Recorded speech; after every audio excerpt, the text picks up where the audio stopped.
Chapter 1. A brilliant, cloudless frost had gripped London in its icy teeth, turning the streets into hardened ribbons of white and pale grey. The morning sky over Baker Street was a piercing, immaculate blue, entirely devoid of the familiar swirling fogs or damp drizzle.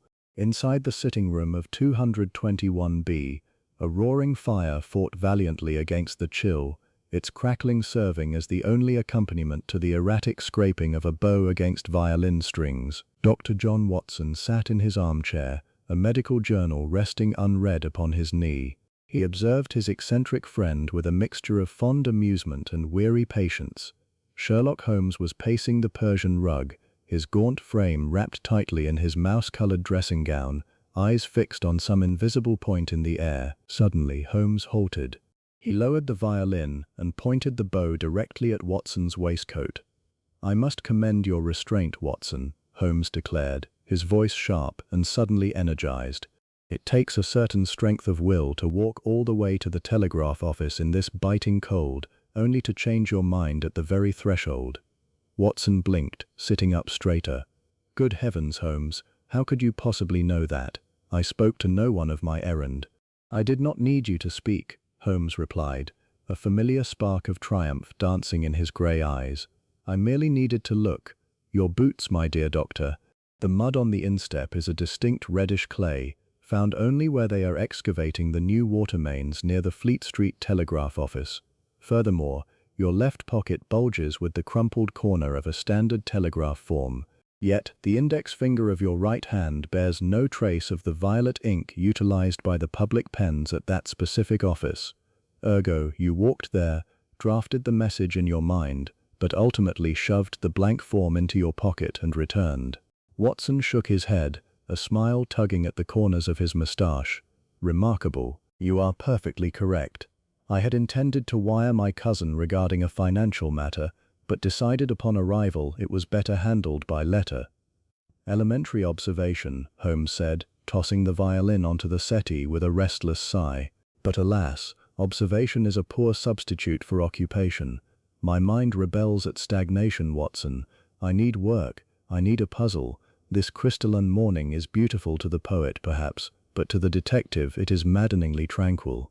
As if summoned by his very complaint, heavy, hurried footsteps echoed on the stairs outside their door. A moment later, Mrs. Hudson tapped lightly before swinging the door open to reveal a man in a state of profound distress.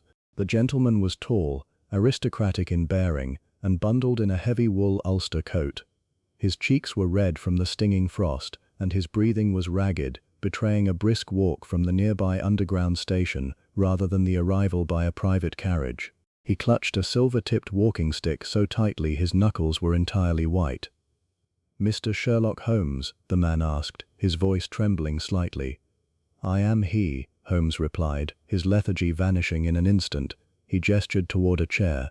"And this is my friend and colleague, Dr. Watson. Pray, step toward the fire, Lord Blackwood. You look as though the cold has settled into your very bones." The man froze, his eyes widening. "You know me, sir? I know of your family's signet ring, which you wear upon your left hand, and I recognize the distinctive cut of a coat tailored by heavily exclusive outfitters in Savile Row," Holmes said smoothly, leaning against the mantelpiece. "Combine that with the Hampshire soil dried upon your boots, and one inevitably arrives at the Earl of Blackwood, whose ancestral estate, Raven Hall, lies in that very county. What brings a peer of the realm to my humble quarters on such a freezing morning?" Lord Blackwood collapsed into the offered chair, burying his face in his hands for a brief moment before looking up. "It is a matter of the utmost urgency, Mr. Holmes, a matter that defies all reason and logic. I fear I am losing my mind, or else the devil himself has taken up residence at Raven Hall." "I find the devil is rarely involved in human affairs, Lord Blackwood," Holmes replied dryly, steepling his fingers. "Man is entirely capable of orchestrating his own wickedness. Pray, compose yourself and give us the facts in their exact, unvarnished state." Blackwood took a shuddering breath. 3 days ago, I hosted a small gathering of antiquarians and historians at my estate. We were completely snowed in. A blizzard struck on Tuesday night, blanketing the grounds in 2 feet of unbroken snow. The roads are entirely impassable, and the crime, Holmes prompted gently. A disappearance, Blackwood replied, his voice dropping to a harsh whisper. One of my guests, an esteemed collector named Percival Graves, retired to his chambers on the second floor after a rather tense game of billiards. He was in good health, though perhaps a bit irritable. Yesterday morning, when he did not emerge for breakfast, my staff knocked. Receiving no answer, we grew concerned and broke the door down. Watson leaned forward, engrossed. Was he ill? He was gone, Blackwood stated flatly. Holmes raised a single eyebrow. Gone, from a second-story room? Vanished into thin air, the Earl insisted. And this is the impossible part, Mr. Holmes. The door was locked from the inside, with the heavy iron key still sitting in the keyhole. The windows were firmly latched from within, and the glass unbroken. A secret passage, perhaps, Watson suggested. None, Blackwood said firmly. Raven Hall was renovated entirely 2 years ago. The walls are solid brick and fresh plaster. We scoured every inch. And what of the grounds below the window? Holmes asked, his eyes gleaming with the dangerous light of a predator catching a scent. Untouched, Blackwood whispered, shivering despite the heat of the fire. A pristine sheet of white snow lies beneath his window and around the entire perimeter of the house. No footprints lead away. No footprints lead out of the room into the corridor. The man simply ceased to exist. Holmes stood motionless for a long moment, the silence of the room punctuated only by the crackle of the hearth. Slowly, a smile curled the edges of his thin lips. He turned to the side table, reaching for his railway guide. "Watson," Holmes said, his voice thrumming with quiet, electric anticipation. "If you would be so kind as to fetch your heavy coat and your revolver. The tranquil frost has surrendered to something infinitely more fascinating. We are bound for Hampshire, for it seems we have an impossible puzzle to solve, how a man who never left the house is no longer inside it." Chapter 2. The rhythmic, iron clatter of the Southwestern Railway carriage provided a steady, hypnotic percussion as Watson stared out the frosted window at the desolate Hampshire countryside. Fields of unbroken, blinding white stretched toward a bruised, slate-colored horizon, the winter storm having locked the county in a merciless embrace. Opposite him, Sherlock Holmes sat with his chin propped upon his knuckles, his sharp eyes darting not at the wintry vistas, but at a discarded copy of the Morning Post left behind by a previous traveller on the carriage bench. Without looking up, Holmes reached out and tapped the newsprint with a fingernail, drawing Watson's attention to a small column detailing municipal water rates in Brighton. It was characteristic of Holmes that even amidst a journey prompted by a chilling locked-room mystery, his voracious intellect demanded sustenance from the mundane. The journey from Waterloo Station had been swift, yet to Holmes's restless spirit, every minute spent away from the scene of the crime was an eternity. As the steam locomotive slowed with a prolonged shriek of iron brakes and a dense billow of white vapor, they arrived at the small, snow-draped platform of the rural Hampshire depot. There was no modern motor conveyance waiting for them, an anachronism that would have displeased any seeker of luxury, but rather a sturdy, horse-drawn post-chaise, its wheels caked in frozen mud and crusted ice, driven by a bundled coachman whose breath plumed white in the bitter air. The transition from the smoke-choked sprawl of London to the dead silence of the countryside was absolute, save for the crunch of heavy hooves as the pair climbed into the carriage and began the grueling 3-mile ascent toward the sprawling stone mass of Raven Hall. The estate itself emerged from the white expanse like a fortress carved from bone and slate. Raven Hall stood upon a desolate rise, its jagged chimneys piercing a sky that threatened fresh snow. As the carriage drew to a halt before the massive oak front doors, Lord Blackwood stepped out from the shelter of the portico to greet them, his face etched with fatigue and anxiety. There were no grand welcomes or formal pleasantries. The gravity of the situation hung heavily over the household like the frost on the eaves. Inside, the grand entrance hall was dominated by a roaring hearth that seemed entirely incapable of banishing the damp chill radiating from the ancient stone walls. Several members of the household staff hovered anxiously in the shadows, while the remaining guests, stranded indefinitely by the impassable drifts, watched from the gallery above with a mixture of morbid curiosity and undisguised dread.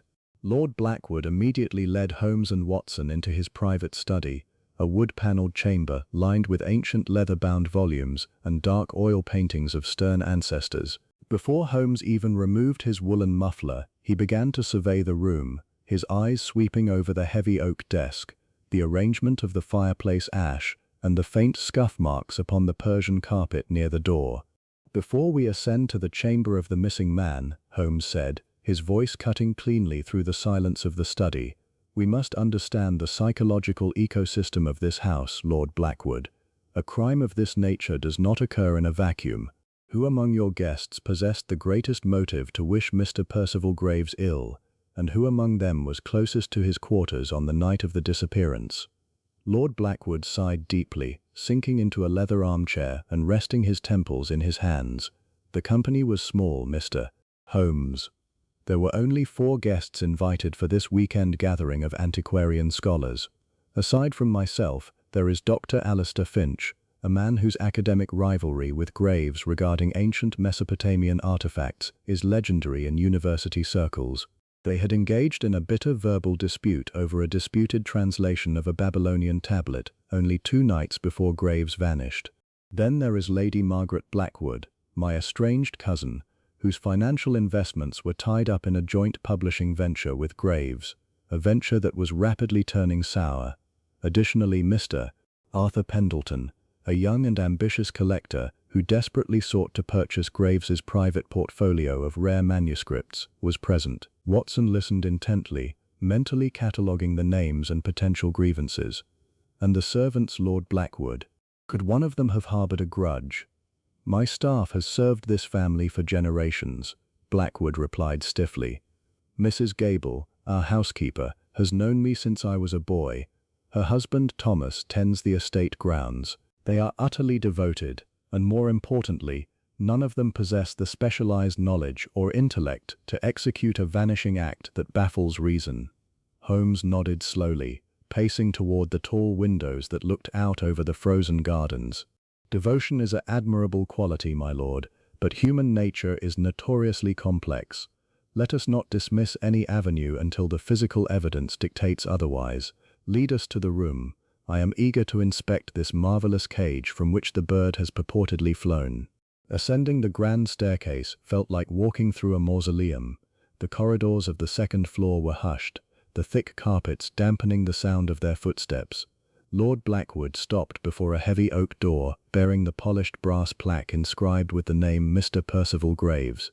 A heavy iron key protruded slightly from the keyhole on the exterior, though Blackwood quickly explained that when the staff had broken the door down, the key had been found turned firmly on the inside, requiring them to force the lock by splitting the wooden jamb.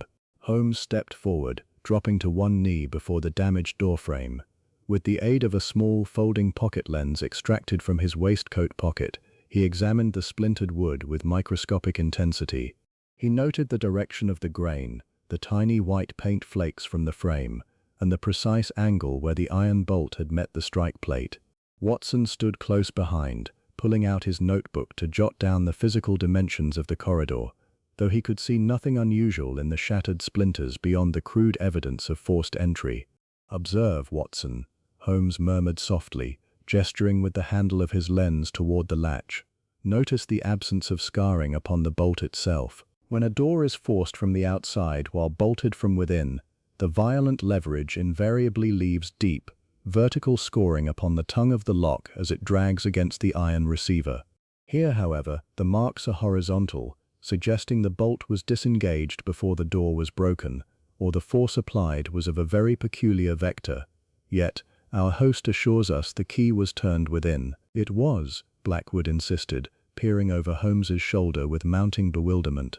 "My butler Thomas had to use a heavy iron poker to smash the panels because the key would not budge from the lock until the whole mechanism was jarred loose." "Quite so," Holmes replied cryptically, rising to his feet with feline grace. "Let us enter the chamber." The interior of Percival Graves's guest suite was remarkably orderly. A 4-poster bed draped in dark green velvet stood against the eastern wall, its linens neatly turned down but undisturbed by a sleeping occupant. A mahogany wardrobe stood slightly ajar, its interior revealing an array of finely tailored waistcoats, woolen trousers, and crisp linen shirts hanging in perfect alignment.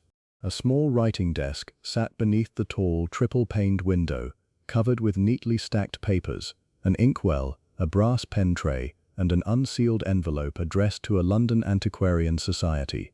The fireplace was cold, filled with a scatter of grey ash and the charred remnants of a single burnt document, its edges blackened and illegible. Holmes moved through the room with the methodical precision of an anatomist. He did not touch anything immediately. Instead, his grey eyes scanned every surface, every shadow, every subtle displacement of dust. He walked to the window, pressing his face close to the glass, then down to the floorboards beneath the heavy velvet drapes. Watson followed his friend's movements, his medical training making him sensitive to minute details of hygiene and order. "There is no sign of struggle, Holmes," Watson observed, letting his gaze wander across the pristine rug. "No overturned furniture, no blood, no signs of a forced entry through the glass. The casement is latched securely from the inside, and the iron catch is rusted in place with age. It hasn't been opened in weeks, let alone during a blizzard." "Precisely, Watson," Holmes agreed, kneeling by the cold hearth. He pulled a pair of steel tweezers from his pocket and carefully extracted a tiny grey fragment from among the cold ashes. He dropped it into a small glass vial, corking it with practiced dexterity before slipping it back into his pocket. "And what of the snow outside the window, my dear doctor? Did you observe it closely as we approached the hall?" "It was completely undisturbed," Watson replied, thinking back to the white blanket covering the courtyard below. A pristine sheet of white, no footprints, no ladder marks, no indication that anyone descended from this height. "A pristine sheet," Holmes repeated, a faint cryptic smile playing upon his thin lips. "And yet we know with mathematical certainty that a man cannot occupy two places at once, nor can he dissolve into vapor like a morning mist. He was here, and now he is not. The room is a closed system. Therefore, the solution must lie within the very parameters that make the puzzle appear impossible."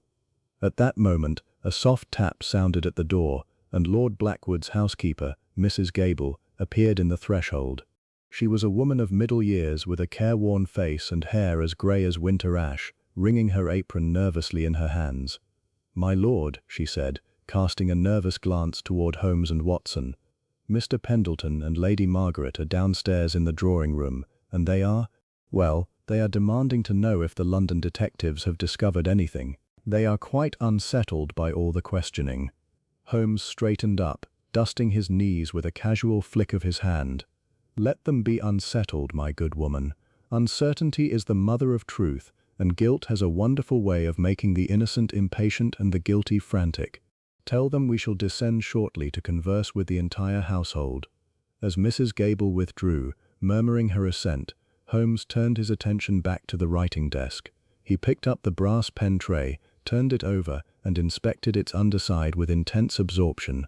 Watson watched him, recognizing the profound concentration that always preceded one of Holmes's startling realizations. Yet, on this occasion Holmes offered no immediate explanation. He simply replaced the tray, a thoughtful frown creasing his brow, and walked toward the bedroom door.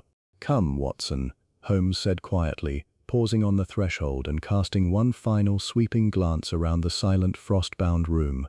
"We have inspected the stage, and we have met the actors. Now, let us observe how they react when the curtain is pulled back just a fraction. There is a clever deception at play here, so clever, in fact, that it relies entirely upon the observer accepting the impossible as fact. But nature knows no miracles, Watson, only laws waiting to be understood."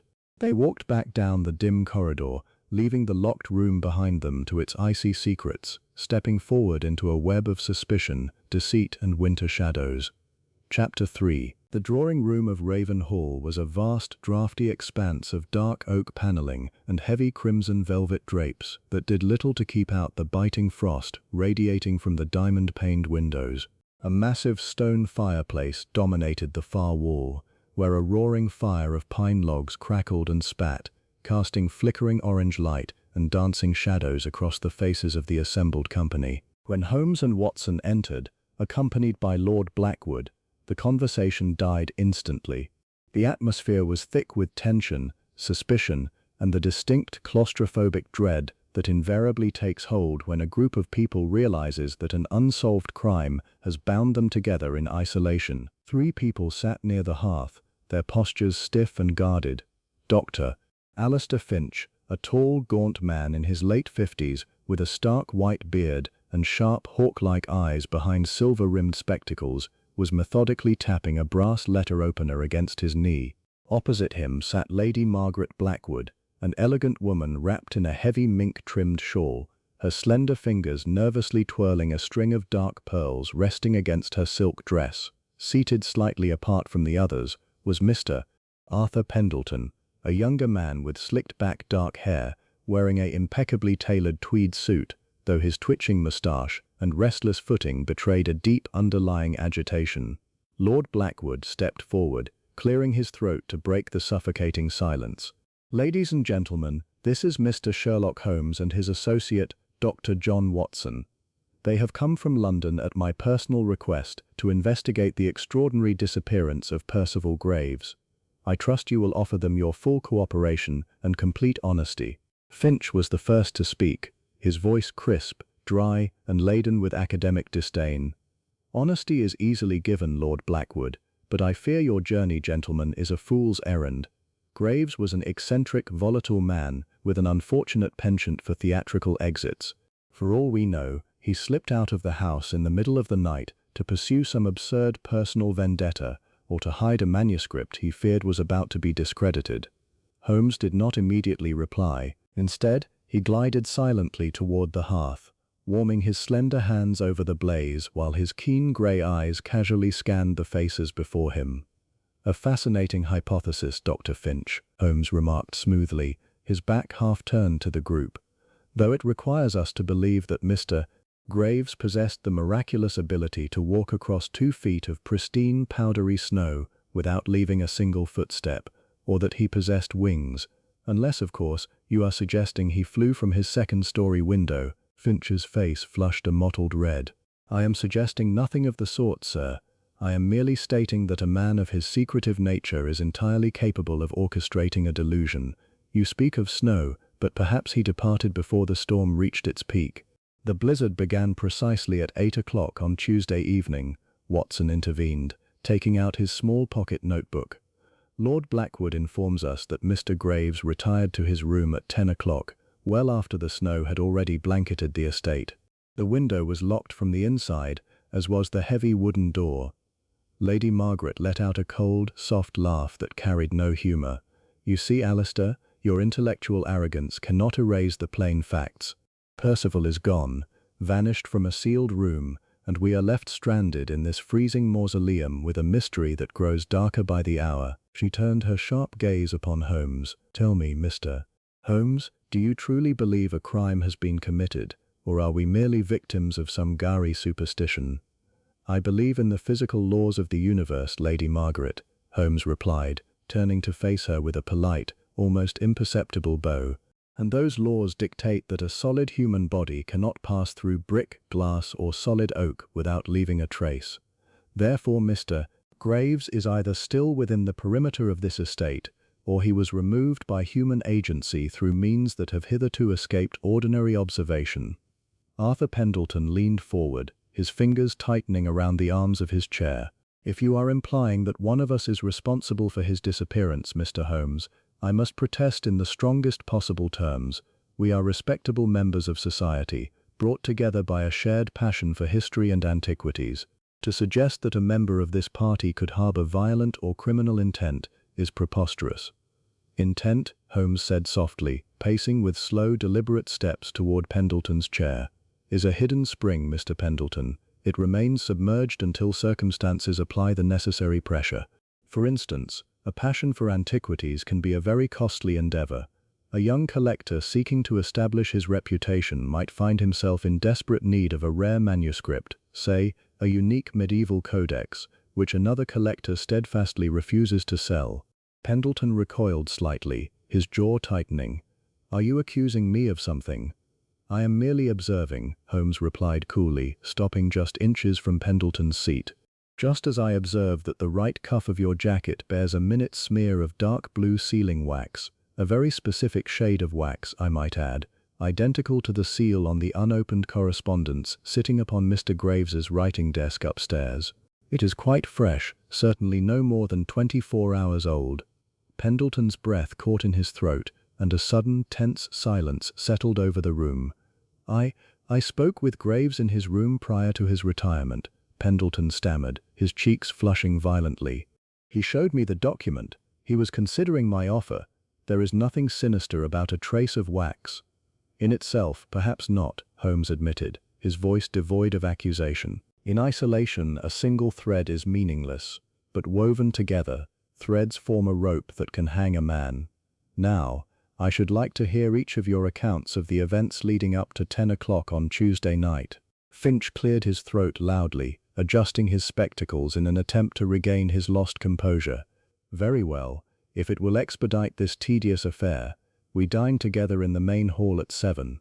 The meal was strained. Graves was in an extraordinarily combative mood. He openly accused me of misinterpreting the cuneiform inscriptions on the Nimrod cylinder, a claim that is not only academically offensive, but factually absurd. We argued bitterly over the port. "And did the argument escalate?" Watson asked, pencil poised over his pad. "It was an academic debate, Dr. Watson, not a tavern brawl," Finch snapped. "Though I admit I lost my temper and told him he was an arrogant fraud. At 9 o'clock we moved to the billiard room. Graves played a short game with Pendleton while Lady Margaret read by the fire, and Lord Blackwood attended to estate paperwork in his study. At 10 o'clock, Graves announced he was fatigued, took a brass candlestick from the sideboard, and went upstairs to his room. That was the last time any of us saw him alive, or at all." "And you, Lady Margaret?" Holmes turned his dark, penetrating gaze upon the noblewoman.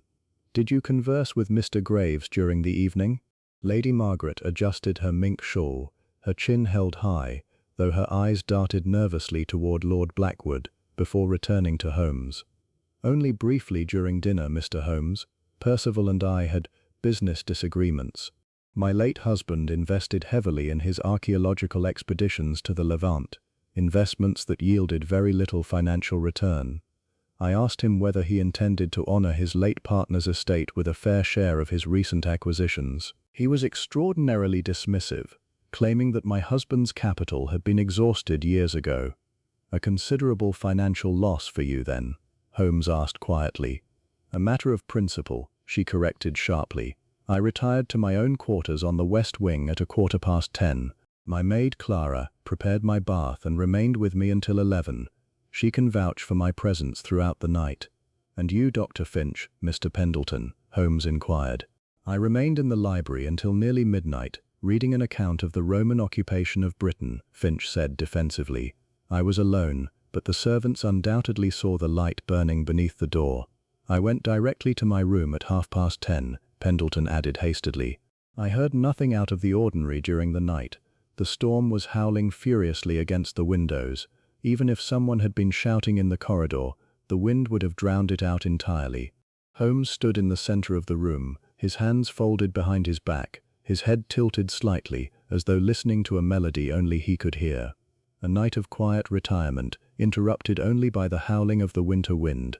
Yet, by morning, a man has vanished from a room locked from the inside, leaving behind his clothes, his luggage, and his personal papers. He walked slowly toward the window, looking out into the dim twilight settling over the snowbound courtyard. "Lord Blackwood," Holmes said without turning around, "you mentioned earlier that your butler Thomas assisted in breaking down the door when Mr. Graves failed to answer." "That is correct," Lord Blackwood affirmed from his seat by the door. "When 8 o'clock passed and Percival did not appear for breakfast, Mrs. Gable grew concerned. She knocked repeatedly. Receiving no response, she summoned Thomas and myself. We called his name, knocked until the panels rattled, and finally, realizing the danger, Thomas and I threw our weight against the oak until the lock gave way." "And who was the first person to step across the threshold into the room?" Holmes asked, turning around sharply, his eyes fixing upon the Earl.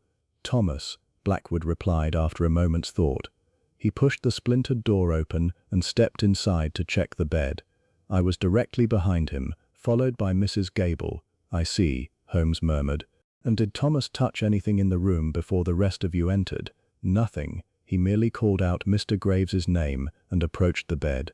Finding it empty, he checked the dressing room and the window. It was obvious immediately that the room was entirely unoccupied. Holmes nodded, a slow, contemplative expression spreading across his features. An immaculate summary of the morning's events, yet there is one detail that none of you have mentioned, a detail that struck me the moment I set foot upon the second-floor landing. The room grew so still that the only sound was the steady, rhythmic ticking of a mahogany long-case clock in the corner. Watson looked at his friend with deep interest, knowing that Holmes had spotted a subtle discrepancy that had escaped everyone else. "What detail?" Finch asked, his voice strained with rising impatience. "Speak plainly, man." "When a room has been sealed for 12 hours with a roaring fire in the grate, as Mr. Graves undoubtedly kept, given the freezing temperatures outside, the air within becomes thick, warm and heavy with the smell of soot and burnt coal," Holmes explained, his voice echoing softly against the wood paneling. "Yet, when I entered Mr. Graves's room this morning, the air was remarkably crisp, cold and fresh. The fire was entirely cold, yet the ashes were dry and unagitated. Furthermore, the brass candlestick which Dr. Finch claims Mr. Graves carried upstairs was found standing upon the writing desk, its tallow candle burnt down to a flat, circular stub." Holmes paused, letting his words settle over the stunned group. "A standard tallow candle of that dimension burns for approximately 4 hours. If Mr. Graves lit it at 10 o'clock when he entered his room, it would have consumed itself entirely by 2 o'clock in the morning. Yet, the wax pool upon the brass tray was completely cold and set in a single, perfectly symmetrical puddle, undisturbed by any draught." Watson frowned, piecing together the logical deduction. "Which means, Holmes, that the candlestick burned down in a completely still, draught-free room." "Precisely, Watson," Holmes said, a dangerous sparkle in his eye. "Which brings us to a remarkable paradox. A closed, draught-free room allows a candle to burn smoothly to its base, yet the air within that same room was as cold and fresh as the air outside the house. Someone was in that room long after Mr. Graves was supposed to have vanished, someone who opened a source of fresh air, allowed the room to cool, and then closed it once more, all while the key remained locked inside the door." Arthur Pendleton stood up so abruptly his chair scraped loudly against the polished floorboards. "This is absurd. You are spinning theories out of candle wax and draughts. If you have an accusation to make, Mr. Holmes, make it." "I make no accusations, Mr. Pendleton," Holmes said, his voice dropping to a whisper that commanded complete attention. "I merely gather facts, and the facts tell me that the story of Percival Graves's disappearance is not a tale of supernatural vanishing, but a carefully rehearsed performance. A performance in which one of you played a far more active role than you have hitherto dared to admit." Holmes turned toward the door, gesturing for Watson to follow. "Come, Watson. The evening approaches, and I believe a stroll through the servants' quarters and the lower pantries may yield far more fruit than the evasions of the drawing-room. Good evening, ladies and gentlemen. Rest assured, the truth of Raven Hall will not remain buried under the snow for long." With that chilling pronouncement, Holmes vanished into the dim corridor, leaving behind a room filled with pale faces, darting glances, and a silence far heavier than the winter storm outside. Chapter 4. The dim flagstone passages beneath Raven Hall were far removed from the grand mahogany and crimson velvet of the upper floors. Down here, in the subterranean gut of the ancient estate, the air was dense with the smell of damp mortar, cured ham, and old undisturbed stone. Tiny tallow candles stuck into iron sconces cast flickering, elongated shadows against the whitewashed brick, creating a gloom that seemed to press inward from every corner. Sherlock Holmes moved through this twilight with quick, purposeful strides, his heavy cloak swishing behind him, while Watson kept pace, his hand resting instinctively near the pocket that concealed his revolver. They were making their way toward the pantries and the domestic offices, guided by the muffled sound of clattering pewter and low, hushed voices. As they turned a sharp corner into a passageway that led toward the scullery, Holmes stopped abruptly, holding up a slender hand to signal silence. He gestured toward a low archway on their right, through which a narrow strip of yellow light spilled across the icy stone flags.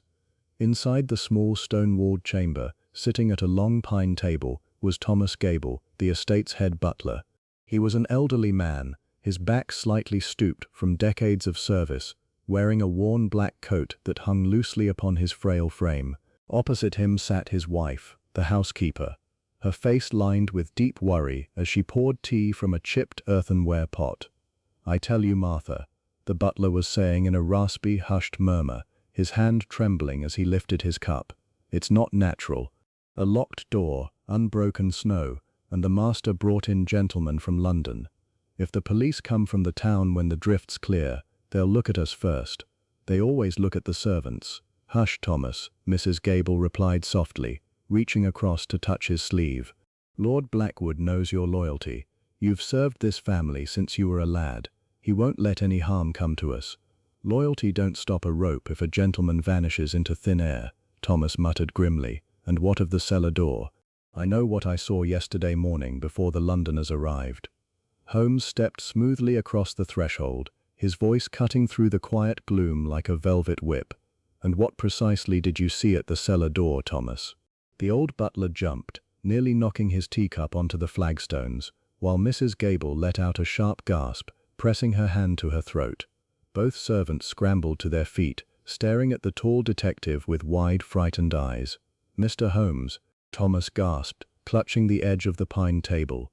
You startled us, sir." "Forgive the intrusion," Holmes said with impeccable courtesy, though his grey eyes remained sharp and unblinking. "My friend Dr. Watson and I are merely acquainting ourselves with the layout of this fascinating house. You were speaking of the cellar door, Thomas. In a case where the upper doors are locked from within, the lower exits become a matter of extraordinary interest. Pray tell us what you observed." Thomas looked nervously at his wife, who gave a reluctant, fearful nod. The butler swallowed hard before answering.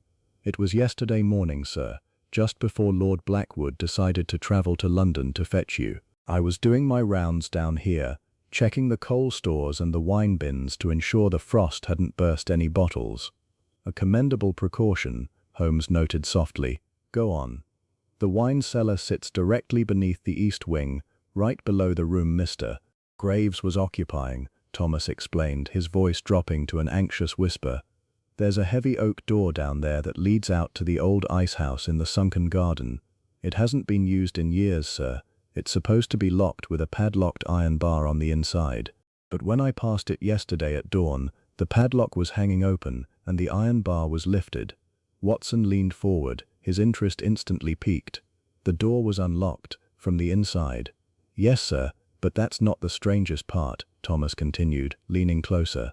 "I stepped out into the archway leading to the ice house, thinking maybe one of the footmen had been foolish enough to try and clear the drift, but the snow was piled up 3 feet high against the outside of the door.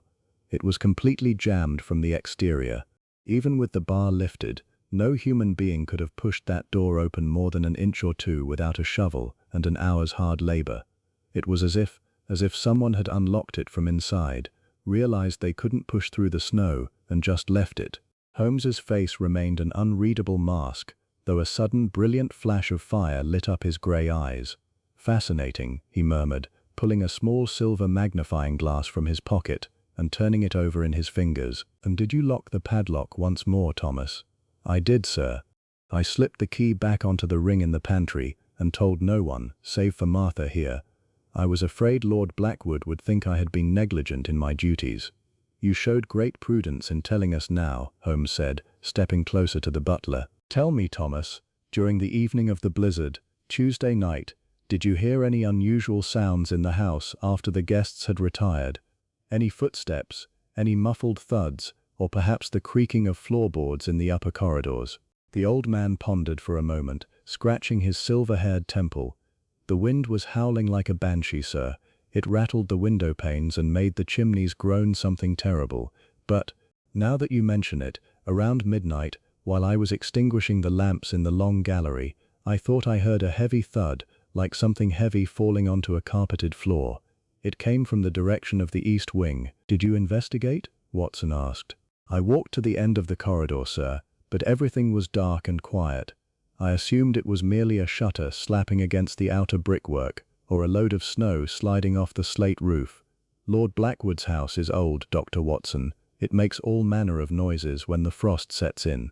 Indeed it does, Holmes agreed thoughtfully. And what of Mr. Graves's personal habits during his stay? Did he interact with the staff at all? Did he receive any mail or send any messages before the snowstorm trapped everyone? Mrs. Gable cleared her throat, stepping forward to address the detective. He was a very difficult gentleman, Mr. Holmes, very demanding and secretive. On Monday afternoon, before the heavy snow began, he gave a young lad from the village 5 shillings to hand-deliver a letter to the railway telegraph station.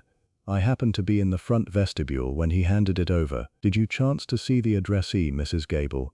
Holmes asked, his tone remarkably gentle. I couldn't read the whole thing, sir, as he held it face down, she replied honestly. But I did catch the destination printed in bold ink at the top of the envelope. It was addressed to a legal firm in London, something to do with a probate office or a registry of deeds in Chancery Lane. Holmes nodded slowly, a quiet satisfaction settling over his features. A legal firm in Chancery Lane. Excellent, Mrs. Gable. Your observation is most valuable. He turned back to the butler. Thomas, show us to this wine cellar and the door leading to the ice house. I wish to examine the iron bar and the padlock with my own eyes. The butler fetched a brass lantern from a hook on the wall, lighting its wick with a wooden match before leading Holmes and Watson deeper into the subterranean passages. The air grew progressively colder as they descended a flight of stone steps slick with damp frost, entering a long vaulted cellar lined with endless rows of dusty dust-covered bottles and wooden wine casks. At the far end of the gloomy vault stood a massive iron-reinforced oak door set directly into the thick foundation walls. The door was framed by heavy, moisture-stained masonry, and across its center lay a thick wrought-iron bar resting in a heavy iron catch, secured by a rusted, heavy brass padlock. Holmes approached the door, taking the lantern from Thomas's hand and holding it high to illuminate the surrounding masonry. He dropped to his knees, his keen eyes sweeping across the floor flags directly beneath the threshold. He pulled his magnifying glass from his pocket and pressed his face within inches of the cold stone. "Look here, Watson," Holmes whispered, pointing a long, slender finger toward a tiny, almost imperceptible smudge on the dark flagstone near the base of the door. "What do you make of that?" Watson bent down, squinting in the dim amber light of the lantern. "It appears to be a small streak of dark, greasy substance, perhaps axle grease or machine oil, or lamp oil mixed with fine soot," Holmes corrected softly, extracting a tiny steel spatula from his pocket case and carefully scraping the residue into a paper packet. "Notice how it sits directly beneath the hinge. Someone lubricated these heavy iron hinges recently, very recently in fact. For a door that has supposedly remained unused for years, the hinges move with remarkable silent ease." He stood up, taking hold of the iron padlock and examining the keyhole under his lens. "And the lock itself bears fresh scratches around the keyway. Thomas was not the only person to turn a key in this lock within the last 48 hours. Someone possessed a duplicate key, or else mastered the art of picking a lever lock with a piece of bent wire. Then someone did try to escape through the cellar," Watson exclaimed softly. "They unlocked the door from within, intending to flee into the night, but were thwarted by the massive snowdrift piled against the exterior." Holmes looked at his friend with a mixture of affection and quiet amusement. "That is the obvious interpretation, my dear Watson. It presents a neat, logical sequence of events. A fugitive unlocks the cellar, finds his path blocked by snow, and is forced to turn back. But in crime, as in nature, the obvious path is often a deliberate trail laid to mislead the unwary tracker." "What do you mean, Holmes?" "If you wished to convince the world that a man had vanished from a locked room above, would it not be remarkably convenient to leave a secondary unlocked exit below, one that is conveniently blocked by snow, making it impossible to verify where the footprints inside the drift might have led?" Holmes swung the lantern, casting dramatic shadows against the stone ceiling. "Consider the timing, Watson. The door was unlocked, yet left closed. The room above was locked from the inside, yet the air was fresh and cold. We are not dealing with a chaotic flight, but with a meticulously timed apparatus where every cog and wheel is operating according to a strict design." He turned back to the butler, who was watching the detective with a mixture of awe and bewilderment. "Thomas, who holds the keys to the wine cellar and this exterior exit?" Lord Blackwood keeps the main key ring in his study desk, sir, Thomas answered promptly. There is only one set. I take them when I need to fetch wine for dinner, and I return them immediately afterward. And was the key ring in the study desk throughout Tuesday evening? It should have been, sir. Lord Blackwood was working at his desk until nearly 11 o'clock that night. Unless, Holmes mused aloud, turning his steps back toward the cellar staircase, the desk was left unattended while the Earl was elsewhere, or unless another key exists in the possession of someone who knows this house intimately. As they reascended the stone stairs, leaving the freezing vaults behind, Watson fell in beside his friend. Holmes, we have suspects with financial motives, academic rivalries, legal disputes, and now a secret cellar exit with lubricated hinges. Yet, we are no closer to finding Percival Graves himself. Where is the man? Holmes stopped at the top of the stairs, looking out into the dim, gas-lit corridor of the main house. He placed a hand on Watson's shoulder, his voice dropping to a low, intense whisper. He is closer than you think, Watson, much closer. The missing guest of Ravenhall never left this house because he could not leave it. The snow trapped us all within these walls, but it also trapped the truth. We have seen the clues. Now we must wait for the master of this charade to make his final, fatal mistake. Chapter 5. Night had fallen over Hampshire with an absolute, suffocating darkness that seemed to compress the freezing air against the stone walls of Ravenhall. Outside, the wind had picked up once more, rattling the high leaded casements and driving fine, needle-like crystals of snow against the glass with a persistent, sharp hiss. Inside, the great mansion was hushed, save for the deep groan of ancient timbers settling under the weight of the frost. The oil lamps in the corridors had been turned low to save fuel, casting long, swaying shadows across the portraits of dead Blackwoods, whose painted eyes seemed to watch every movement with silent suspicion. In the small writing room off the main library, Dr. John Watson sat at a heavy mahogany bureau, the pale yellow light of a single green-shaded desk lamp illuminating his notebook. He dipped his pen into the bronze inkstand, his brow furrowed as he attempted to organize the bewildering array of facts, contradictions and observations that Sherlock Holmes had gathered throughout the long, grueling day. Across the room, Holmes himself was motionless. He stood in the deep alcove of the tall lancet window, his long fingers laced behind his back, his sharp profile silhouetted against the dark glass. For nearly an hour, he had not spoken a word, nor had he moved a muscle, appearing more like a marble statue of contemplation than a living man. Watson tapped his pen against the blotter, breaking the heavy silence. The pieces simply refused to fit together into a coherent whole, Holmes, he admitted, resting his elbows on the desk and rubbing his tired eyes. If we accept that Percival Graves did not escape through the window due to the pristine snow, and that he could not have pushed through the 3-foot drift outside the cellar door, we are forced back to the original, impossible premise. He vanished from a room locked securely from the inside, yet every physical law we know tells us that a man cannot dissolve into air. Holmes did not immediately turn around. When he finally spoke, his voice was extraordinarily quiet, carrying a reflective, almost melodic cadence that Watson recognized as his friend's habit when a complex puzzle began to clarify in his mind. When you eliminate the impossible, Watson, whatever remains, however improbable, must be the truth. You state that the pieces do not fit, yet that is only because you are attempting to force them into a frame constructed by an adversary who wishes you to see a specific picture. An adversary? Watson asked, leaning forward. You believe one of the guests is actively directing our perceptions? Directing them with the skill of a grand master on a chessboard, Holmes replied, turning slowly to face his companion.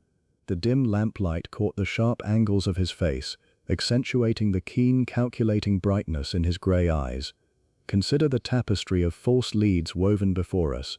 We have Dr. Finch, who conveniently provides a fiery academic feud over Mesopotamian tablets, giving us an intellectual motive for murder or destruction. We have Lady Margaret, whose financial disputes with Graves offer a classic, vulgar motive of greed and ruined fortunes. We have young Pendleton, caught red-handed with wax upon his sleeve, desperately seeking a manuscript he could not afford to buy. And finally we have the cellar door, a doorway unlocked from within, beautifully oiled, inviting us to believe in a failed midnight escape. Are you saying all these motives are feigned? Watson queried, astonished. Not feigned, my dear doctor, but expertly manipulated, Holmes said, stepping out of the window alcove and beginning to pace the Persian rug with soundless, measured strides. Each suspect has been handed a thread of suspicion so obvious that an ordinary investigator from Scotland Yard would pounce upon it with glee. Lestrade would have arrested Pendleton by noon based on the sealing wax alone, or taken Finch into custody for his verbal threats over the port. But answer me this, Watson. Why would a man as meticulously cautious as Percival Graves leave his door locked from the inside, his fire cold, his candle burned to a flat stub, and yet leave his most precious personal possessions, his clothes, his wallet, his private correspondence, entirely untouched upon his desk? Watson pondered the question deeply, consulting his notes. Perhaps he was taken by surprise. Perhaps an intruder confronted him before he could gather his belongings.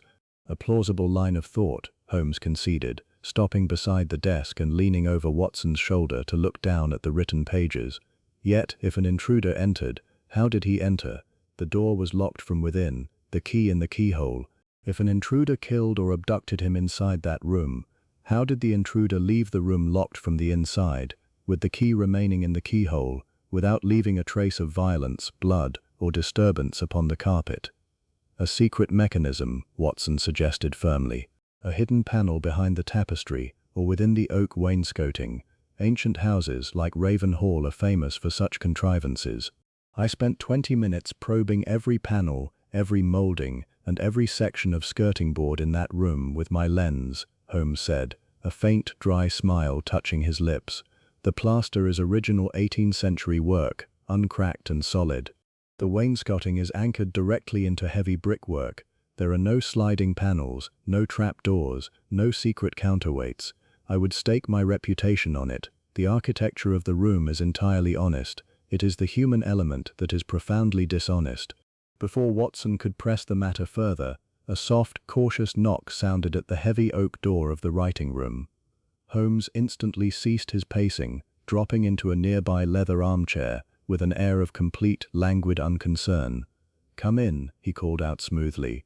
The door creaked open, and Lord Blackwood stepped into the room. The peer looked utterly exhausted. Dark circles bruised the skin beneath his hollow eyes, and his hands shook slightly as he closed the door behind him.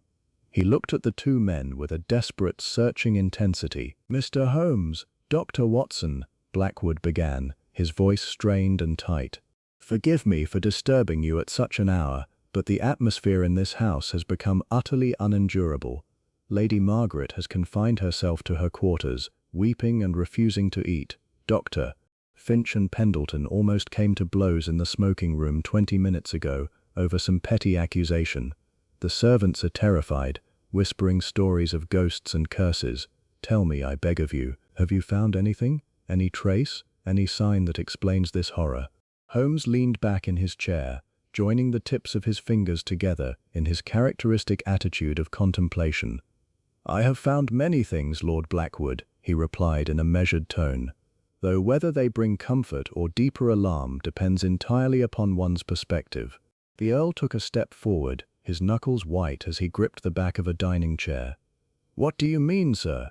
Do you know where Graves is?" "I know that Mr. Graves was a man of extraordinary secrets," Holmes answered, evading the direct question with supreme subtlety.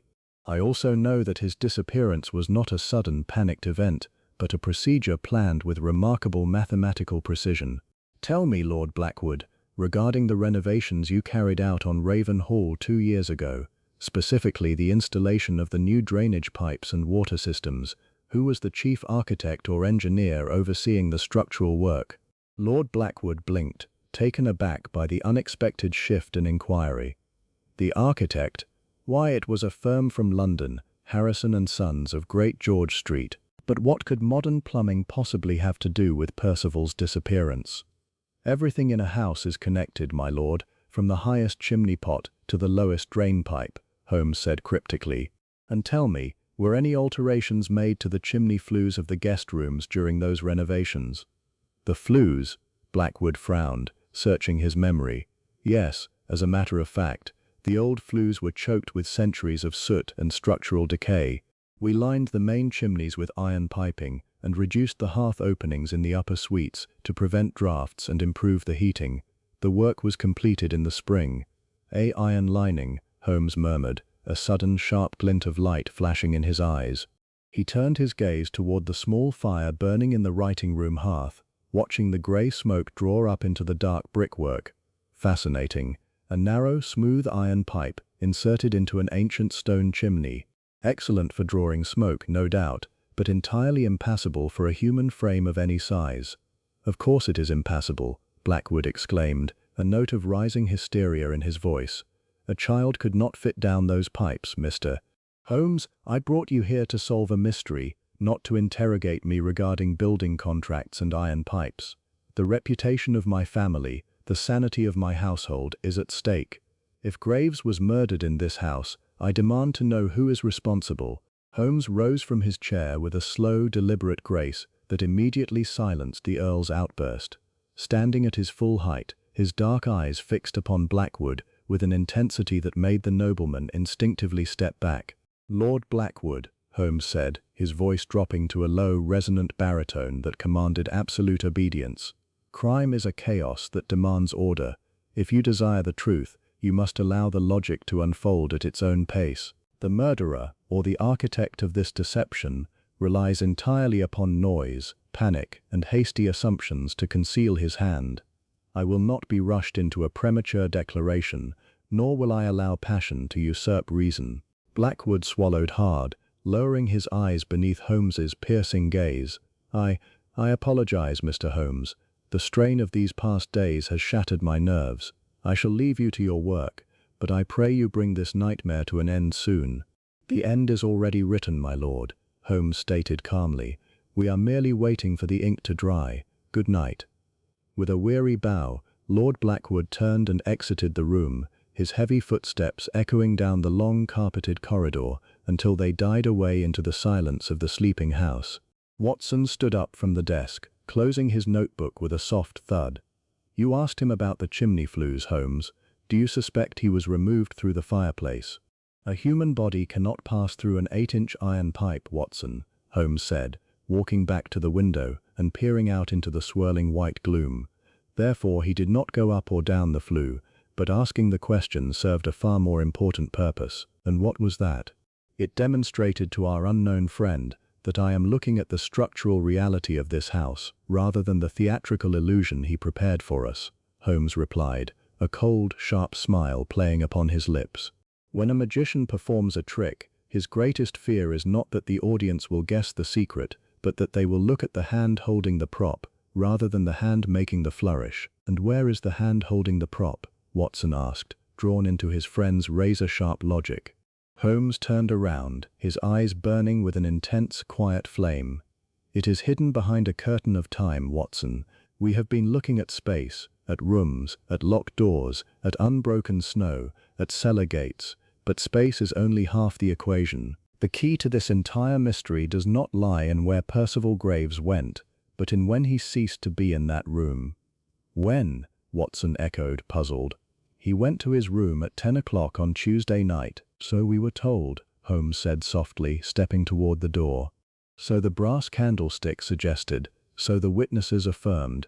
But what if 10 o'clock on Tuesday night was not the beginning of the mystery, but the middle of it? What if the man who walked up those stairs with a candle in his hand was not the man who was meant to come down?" Holmes paused at the threshold, looking back at his loyal companion. "Get some sleep, Watson. Rest your mind, for tomorrow the storm will break, both outside and within these walls. We have a trap to set, and before another sun sets over Raven Hall, the missing guest will speak, though not, perhaps, in the voice anyone in this house expects to hear." Chapter 6. The bitter winter cold seemed to deepen as the pale grey light of dawn filtered through the ice-crusted leaded panes of Raven Hall, doing little to dissipate the heavy, oppressive gloom that gripped the household. By 8 o'clock, the storm had temporarily abated, leaving behind a world frozen in silent, crystalline paralysis. Heavy drifts of snow lay piled against the stone buttresses of the estate, reaching nearly to the sills of the ground-floor windows, while long, dagger-like icicles hung from the carved stone gargoyles along the roofline. Inside, The household gathered once more in the draughty dining hall, a room dominated by a long oak table and portraits of long-dead aristocrats looking down with cold indifference upon the anxious faces below. The breakfast table was laden with silver serving dishes containing kidneys, eggs, and toast, yet the food remained largely untouched. Lord Blackwood sat at the head of the table, dark circles ringing his sunken eyes, mechanically stirring a cup of black coffee that had long since grown cold. To his right, Lady Margaret sat pale and silent, her fingers nervously picking at the fringe of a dark wool shawl wrapped tightly around her shoulders. Dr. Alistair Finch leaned back in his chair, his spectacles reflecting the dull morning light, while young Arthur Pendleton sat opposite him, his eyes darting frantically toward the entrance every time a servant passed in the corridor outside. Sherlock Holmes and Dr. Watson entered the hall with a quiet, deliberate energy that immediately drew every eye in the room. Holmes was dressed impeccably in his tweed suit, his demeanor sharp, alert, and entirely devoid of the weariness that plagued the others. He offered a courteous, sweeping bow to the room before taking a seat near the hearth, while Watson settled beside him, his notebook discreetly tucked into his breast pocket. "Good morning, ladies and gentlemen," Holmes began, his clear, resonant voice cutting cleanly through the thick silence. "I trust the night afforded you some measure of rest, despite the extraordinary circumstances in which we find ourselves." "Rest, Mr. Holmes?" Dr. Finch sneered dryly, setting his fork down with a sharp clatter against his china plate. "How can any rational person rest when an unsolved disappearance hangs over this house like a shroud? We are locked in by snowdrifts, held prisoner by weather and suspicion, while you offer us cryptic philosophical remarks about candles and building renovations." "A fair criticism, Dr. Finch," Holmes replied smoothly, steepling his slender fingers beneath his chin. "Action is certainly preferable to contemplation when a crisis reaches its crisis point. Therefore, I propose to satisfy your desire for progress. Yesterday, we examined the physical evidence of the room where Mr. Percival Graves was last seen. Today, we must examine the human evidence, specifically the sequence of events that transpired in the hours immediately preceding his vanishing." Lady Margaret looked up, her blue eyes narrowing slightly. "We have already given you our accounts of that evening, Mr. Holmes. Must we endure another round of tedious cross-examination?" "Not a cross-examination, Lady Margaret," Holmes said softly, "merely a reconstruction. A puzzle cannot be solved if one of its essential pieces is inserted in the wrong position. Let us return to Tuesday evening at 9 o'clock, when Mr. Graves retired from the dining room after his spirited discussion regarding Mesopotamian antiquities." "He did not retire at 9, Pendleton interrupted hastily, leaning forward with his elbows on the table. "I told you yesterday, he came to the billiard room with me at 9. We played a short game of pyramids.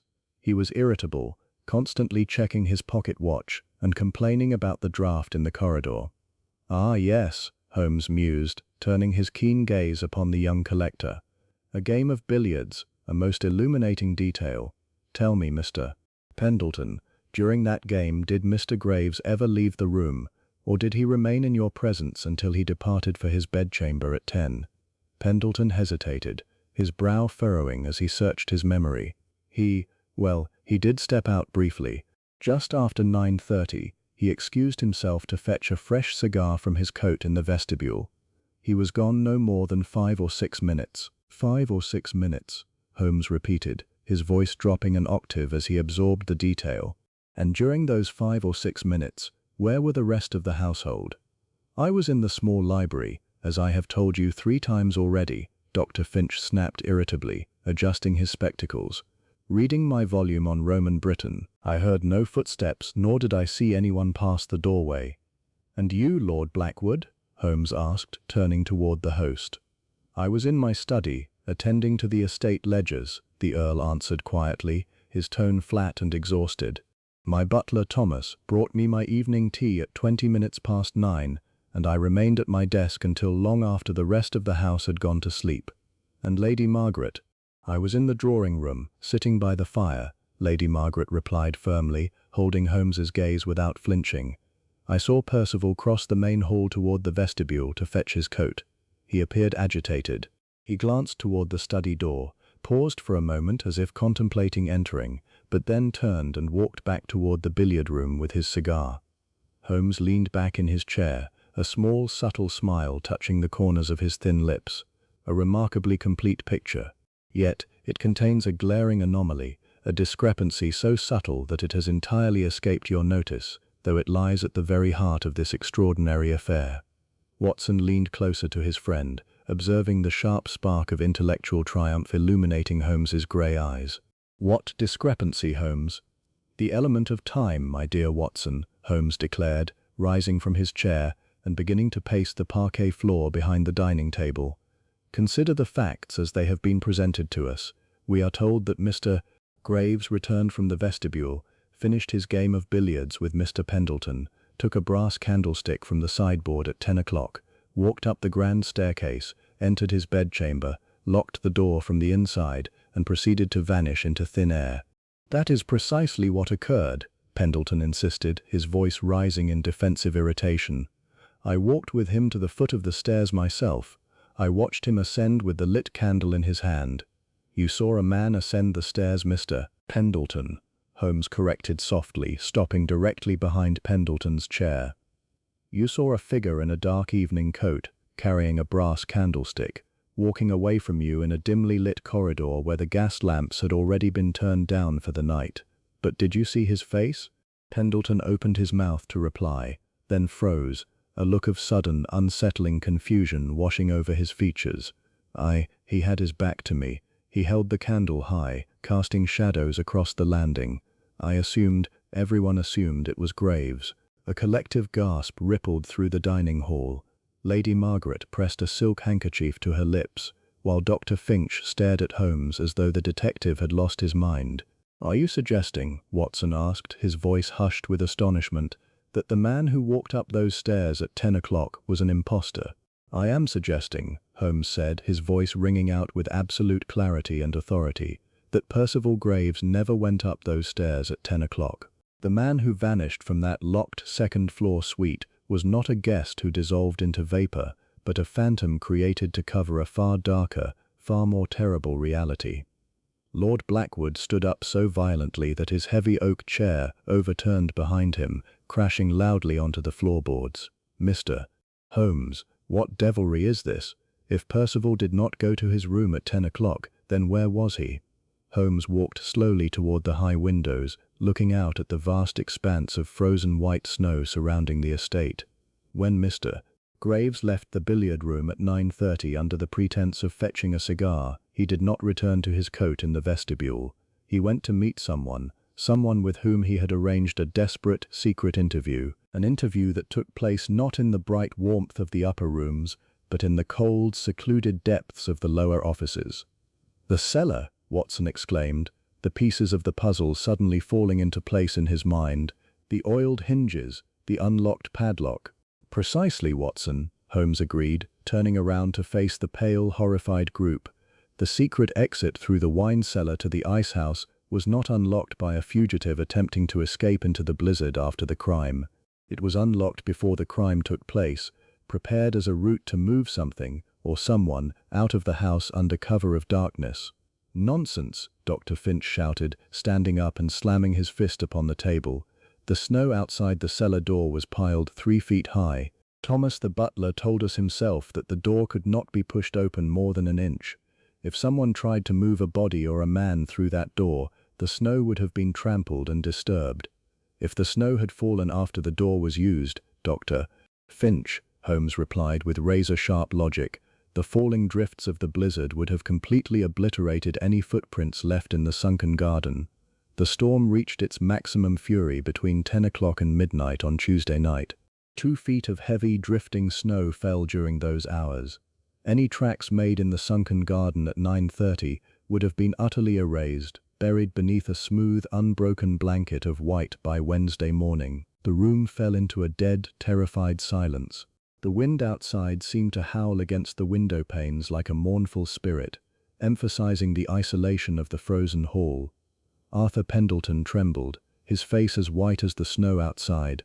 Then Percival Graves was murdered in this house between 9:30 and 10 o'clock on Tuesday evening," Holmes declared solemnly, his eyes sweeping across the trembling faces of the assembled company. His body was removed through the cellar before the blizzard reached its height and carried into the ice house, where the bitter frost has preserved the evidence of his tragic fate.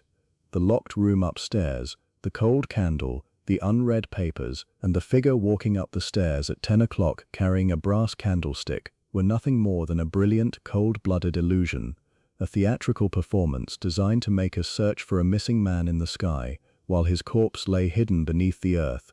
Lady Margaret let out a faint, strangled cry and collapsed back into her chair, covering her face with her hands. Lord Blackwood stood paralyzed, his eyes wide with horror, while Dr. Finch sank slowly into his seat, his academic defiance completely shattered. Watson stepped to Holmes's side, his hand resting firmly upon the butt of his revolver beneath his coat tail. "Holmes," Watson whispered, his eyes scanning the room. "If Graves was killed at 9:30, then the murderer is sitting in this room right now." "He is indeed, Watson," Holmes said quietly, his grey eyes fixing upon one specific individual with the terrifying, unyielding focus of an executioner's blade. "The game is no longer a search for a missing guest. The curtain has fallen on the illusion, and now we shall unmask the actor who thought he could outwit both nature and the law." Chapter 7. The heavy, suffocating silence that followed Sherlock Holmes's dramatic declaration hung over the dining hall like a shroud, broken only by the frantic, ragged breathing of the assembled company. Outside, the winter sun made a brief, weak appearance through the bruised iron sky, casting long, pale beams across the frost-encrusted floorboards. Every individual at the table sat frozen, trapped in the cold glare of Holmes's penetrating grey eyes, dreading the moment his slender, accusing finger would point toward the guilty party.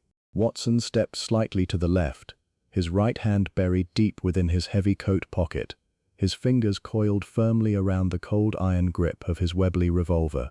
He knew from long experience that when a murderer finds his elaborate web of deceit torn to shreds, despair can instantly transform into violent desperation.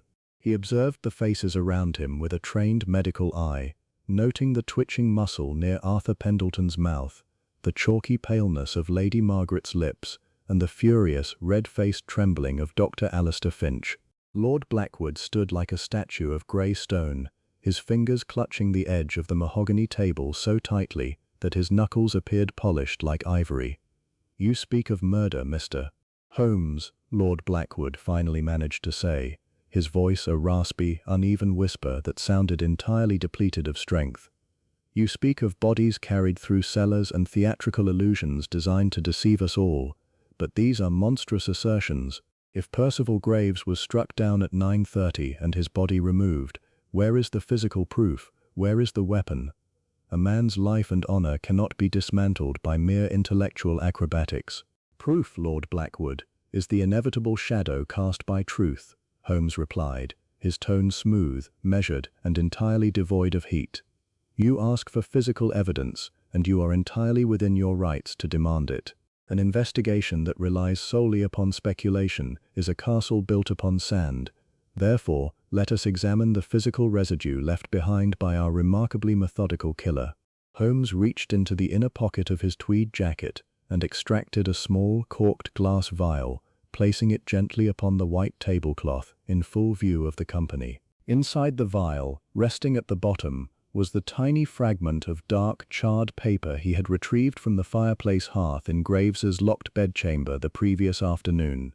"When I inspected Mr. Graves's room," Holmes began, pacing slowly along the side of the long table, "I found the hearth cold, filled with dry ash. Yet, amidst those ashes lay this tiny remnant of a burnt document. On its surface, under microscopic examination, I observed two distinct things. First, the faint, silver trace of a lead pencil marking, and second, the characteristic fibers of heavy, handmade parchment paper, a very expensive paper, I might add, used almost exclusively by high-ranking legal firms in the city." Finch cleared his throat nervously, adjusting his silver-rimmed spectacles with a trembling hand. Graves was an antiquarian and a scholar. He dealt in ancient papers and legal documents constantly. What does a piece of burnt parchment prove? "It proves," Holmes said, stopping directly behind Finch's chair, that before Mr. Graves walked down to the cellar to meet his fate at 9:30, he was forced or persuaded to destroy a vital document. A document that directly threatened the future, reputation, or fortune of someone in this house. But that is merely the beginning of the chain. Holmes glided away from Finch and walked toward the high arched doorway that led down toward the domestic quarters. He raised his hand and clapped his palms together twice, the sharp sound echoing through the lofty rafters of the hall. A moment later, the door creaked open, and Thomas Gable, the elderly butler, entered, carrying a heavy rectangular object wrapped in a thick oil-stained woolen blanket.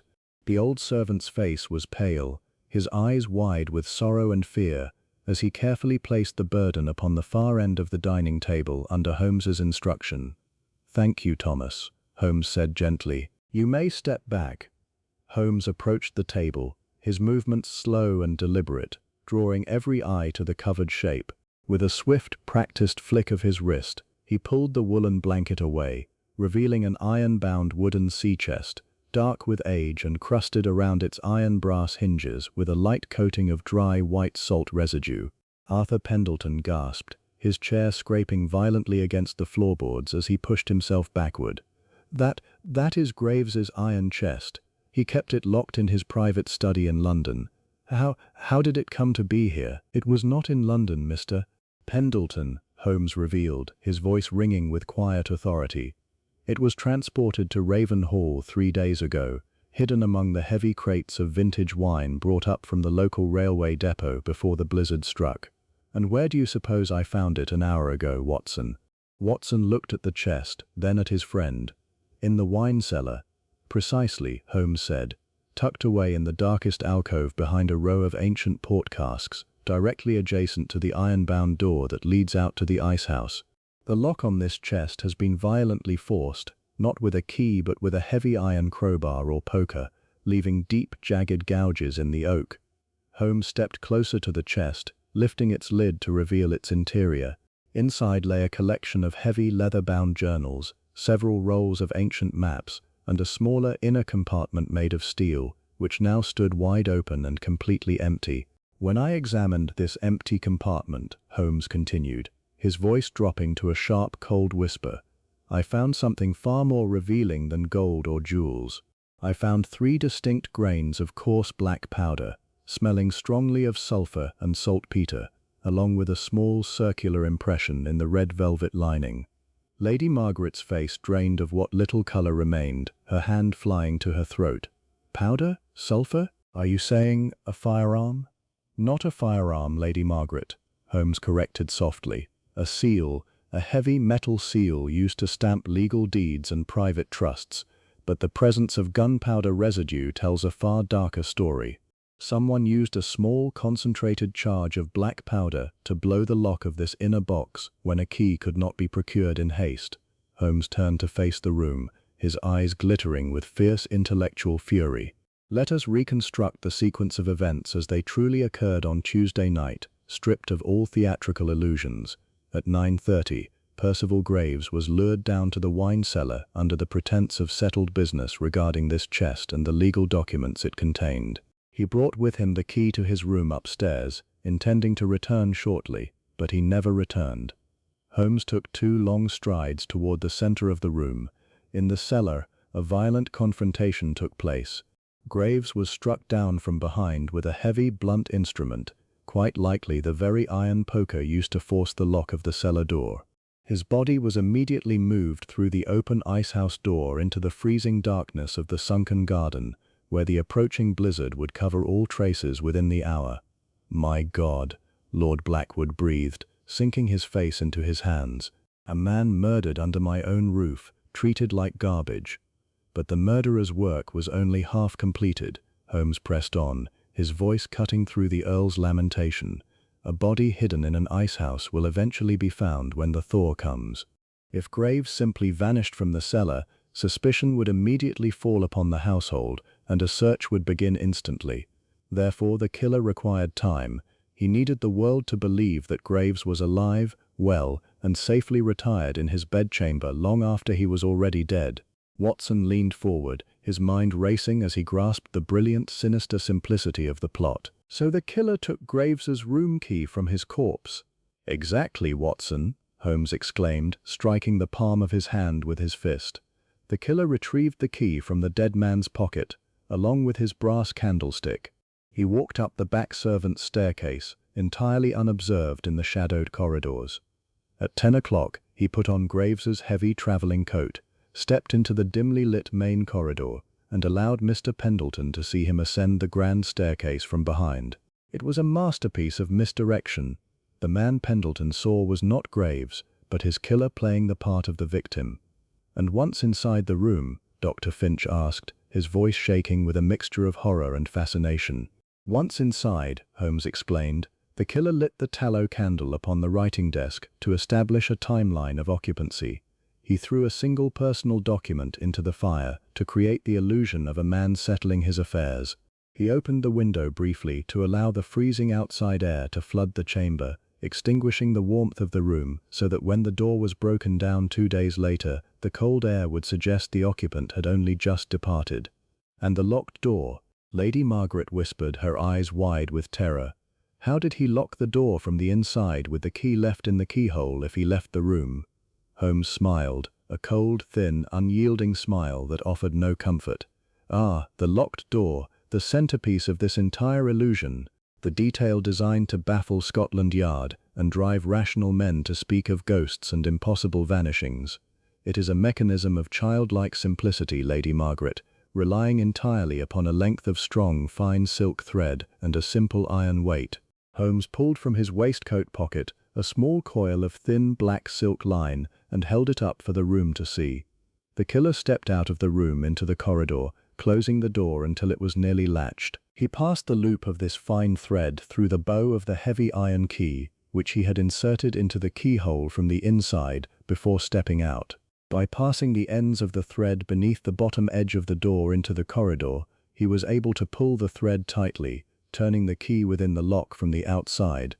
Watson let out a low whistle of astonishment. And once the bolt was shot, once the key was turned firmly in the lock, Holmes concluded, he simply pulled on one end of the silk thread. The loop slipped smoothly out of the key's bow, sliding beneath the door and back into his hand, leaving the key locked firmly on the inside of the door, completely untraceable, while he stood outside in the corridor with an airtight lock behind him.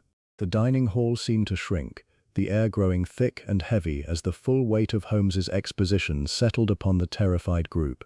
The illusion had been completely stripped away, revealing the cold, mechanical reality of a premeditated, brutal execution.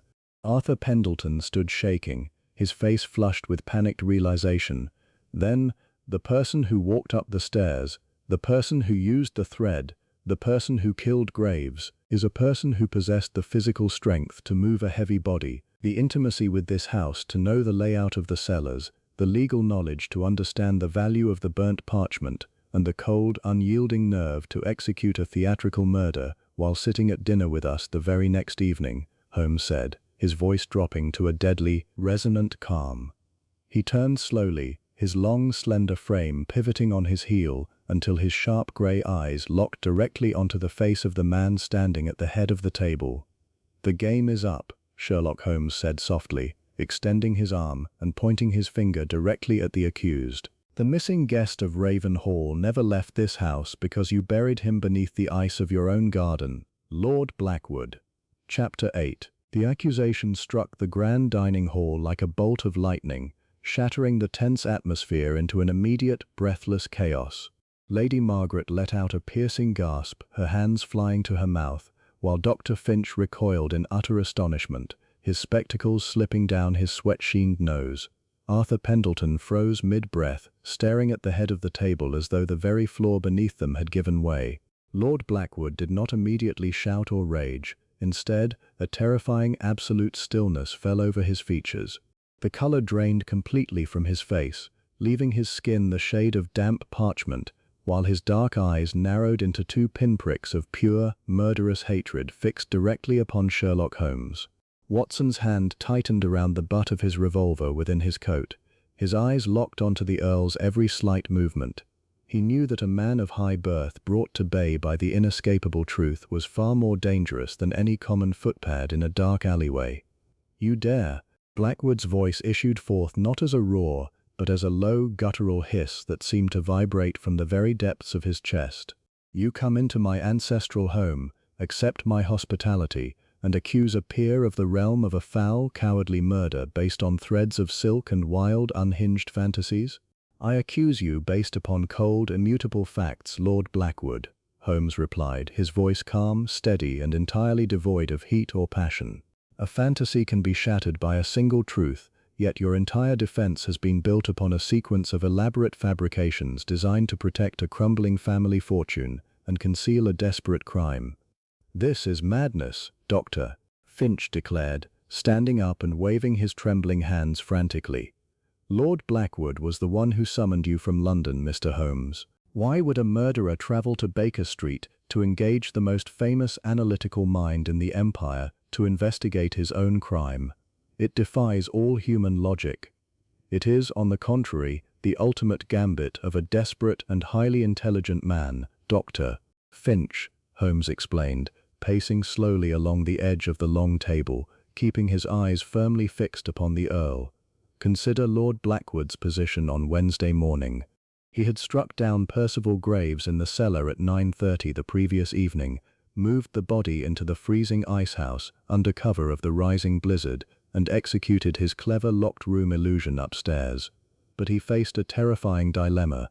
The blizzard had trapped everyone inside the house. If he simply announced that Graves was missing, suspicion would naturally linger over every inhabitant of Raven Hall indefinitely. Scotland Yard would eventually arrive when the thaw came, probing every corner, searching every outbuilding, and examining every financial ledger. Watson nodded, the brilliant strategy of the detective illuminating the dark corners of the plot. "By fetching you, Holmes, he hoped to control the narrative." "Precisely, Watson," Holmes agreed, a cold, incisive smile touching his thin lips.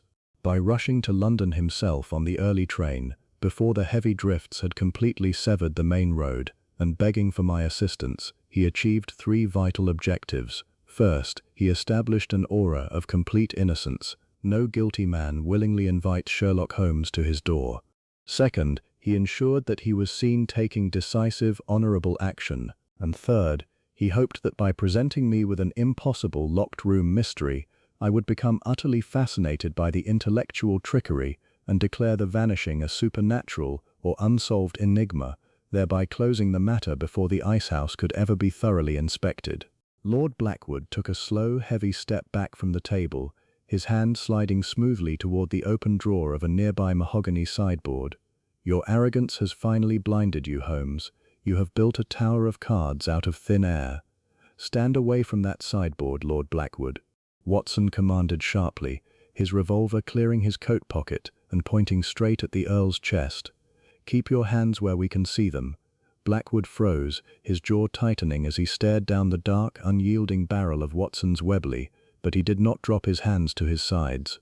"Let us speak of the motive, Lord Blackwood," Holmes continued, stepping closer to the Earl, entirely indifferent to the physical danger. "The motive that drove a peer of the realm to bludgeon a guest in his own cellar. It was not a debate over ancient Mesopotamian tablets, nor was it a failed investment in a publishing house. It was a matter of total, impending financial and social ruin."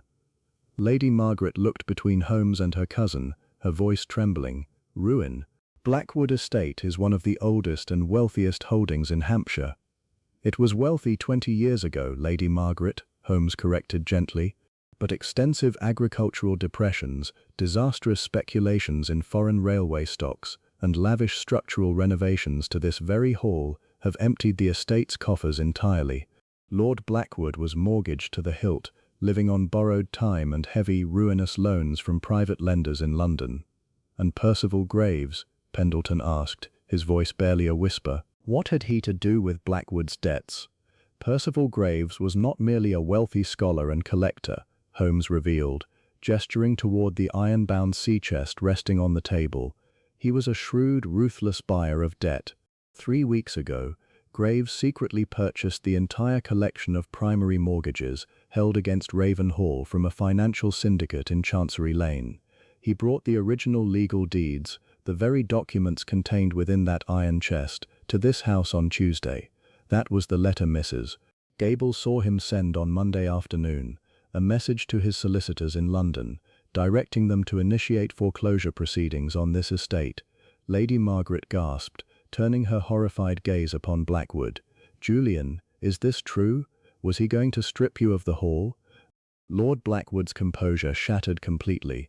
A dark, ugly sneer twisted his handsome features, and his eyes burned with a desperate, wild fury. "Strip me," he spat, his voice trembling with bitter rage. "That miserable upstart bloodsucker.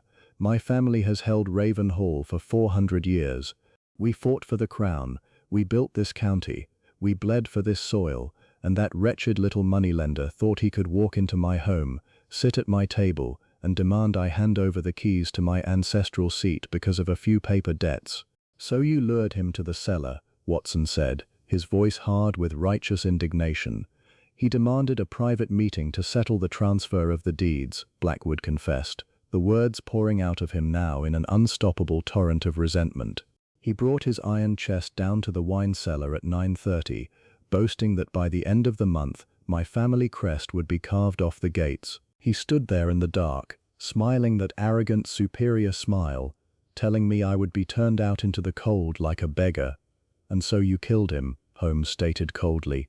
"I took the iron fire poker from the cellar hearth and struck him down," Blackwood shouted, his voice echoing fiercely off the high stone walls.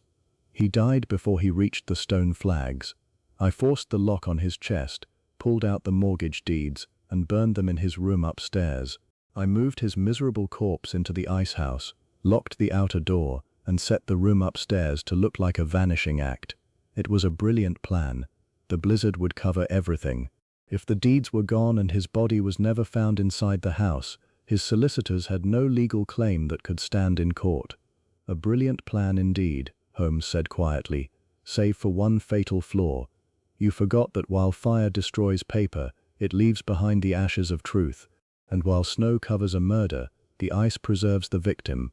Suddenly, with the desperate, erratic speed of a trapped beast, Lord Blackwood lunged sideways, plunging his hand into the open drawer of the sideboard and whipping out a small double-barreled pocket Derringer pistol. "Out of my way," Blackwood screamed, swinging the weapon wildly toward Holmes and Watson. "I will not hang for a dog like Graves. I will take my chance in the storm." Before the Earl could bring the small barrels to bear, Watson's military instincts took complete command. In a single fluid motion, Watson stepped forward, sweeping his heavy left arm outward to strike Blackwood's wrist, deflecting the gun upward just as a sharp, deafening crack echoed through the hall. The bullet shattered a stained glass window high above, sending a shower of colored glass cascading onto the dining table. Before Blackwood could recover his balance or pull the second trigger, Holmes glided forward with terrifying speed and precision. With a swift, martial blow of his open palm against the Earl's nerve center at the collarbone, followed by a sharp wrench of the arm, Holmes disarmed the nobleman in a matter of seconds. The small Derringer clattered harmlessly onto the carpet, and Blackwood collapsed to his knees, groaning in pain as Holmes deftly pinned the Earl's hands behind his back. From his coat pocket, Holmes extracted a pair of heavy, gleaming steel handcuffs, slipping them over Blackwood's wrists with two sharp, metallic clicks. "The law has a long arm, Lord Blackwood," Holmes said softly, looking down at the defeated peer, who now slumped against the floorboards, weeping silently in complete, shattered despair. "And even the thickest stone walls and the deepest snowdrifts cannot shield a murderer from its grasp." Finch collapsed heavily into a chair, breathing raggedly, while Lady Margaret covered her face, unable to look at her disgraced cousin. Arthur Pendleton stood trembling, staring at the steel cuffs binding the Earl's wrists. Watson lowered his Webley, letting out a long, slow breath as he wiped a bead of cold sweat from his forehead. "A narrow escape, Holmes." The man was completely unhinged. "Desperation makes monsters of ordinary men, Watson," Holmes replied, dusting his hands casually before turning toward the dining hall entrance. At that moment, the heavy oak front doors of Raven Hall groaned open, and a cold gust of fresh winter air rushed through the vestibule, bringing with it the sound of heavy boots crunching against the snow outside. Heavy footsteps echoed down the corridor, and a moment later, Inspector Lestrade of Scotland Yard stepped into the dining hall, wrapped in a thick wool coat, his face red from the biting frost, accompanied by 2 local Hampshire constables carrying stout wooden truncheons. Lestrade paused on the threshold, taking in the chaotic scene before him, the overturned chair, the shattered window glass upon the table, the open sea chest, Watson holding a smoking revolver, and Sherlock Holmes standing over the handcuffed Earl of Blackwood. Lestrade blinked in utter astonishment, pulling off his damp leather gloves. "Good Lord, Holmes, we managed to clear the main road with a snowplow from the village, thinking you might need assistance with a missing person inquiry." Holmes looked at the Yard detective with a faint wry smile playing upon his lips. "Your timing is, as always, remarkably punctual, Lestrade, though I fear the missing person inquiry is entirely concluded." Holmes gestured toward the kneeling nobleman.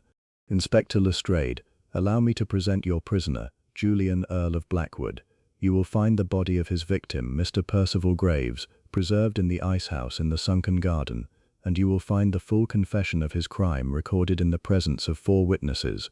I believe you will find the case entirely ready for the prosecution." Lestrade stared at the Earl, then at Holmes, his mouth opening and closing in mute wonder before he finally managed a crisp nod to his constables.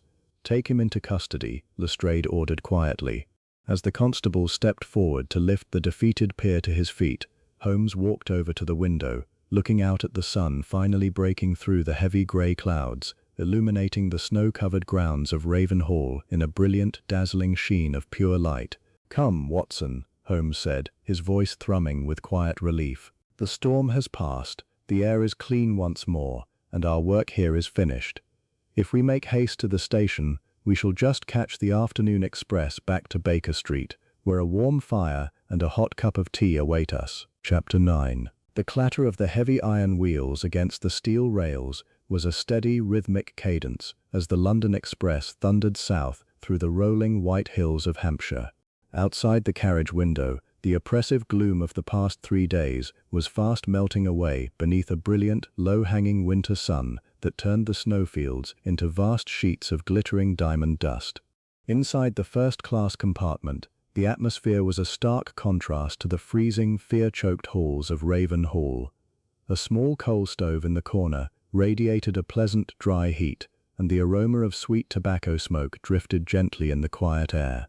Sherlock Holmes sat stretched out upon the plush velvet cushions of the window seat, his long legs extended toward the opposite bench, his knees wrapped in a heavy tartan traveling rug. His pipe was held loosely between his teeth, sending thin blue ribbons of smoke coiling toward the roof of the compartment. Opposite him, Dr. John Watson sat with his brass-bound leather notebook open upon his knees, his fountain pen hovering above the lined paper as he carefully reviewed the detailed notes he had taken during the extraordinary events of the morning. For several miles, neither man spoke. The gentle swaying of the train and the monotonous hum of the tracks induced a peaceful, reflective silence. It was Watson who finally broke the quiet, lowering his pen and looking across at his friend with a furrowed brow that betrayed an lingering, unresolved curiosity. "The logic of the case is indisputable, Holmes," Watson began, leaning forward and resting his elbows upon his knees. "The sequence of events, the timing of the murder in the cellar, the removal of the mortgage deeds, and the clever illusion of the locked room upstairs, all of these elements fall into their proper places with absolute mathematical precision.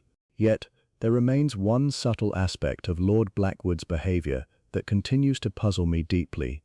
Holmes lowered his pipe, a faint, inquiring arc raising his left eyebrow. "Only one, my dear Watson.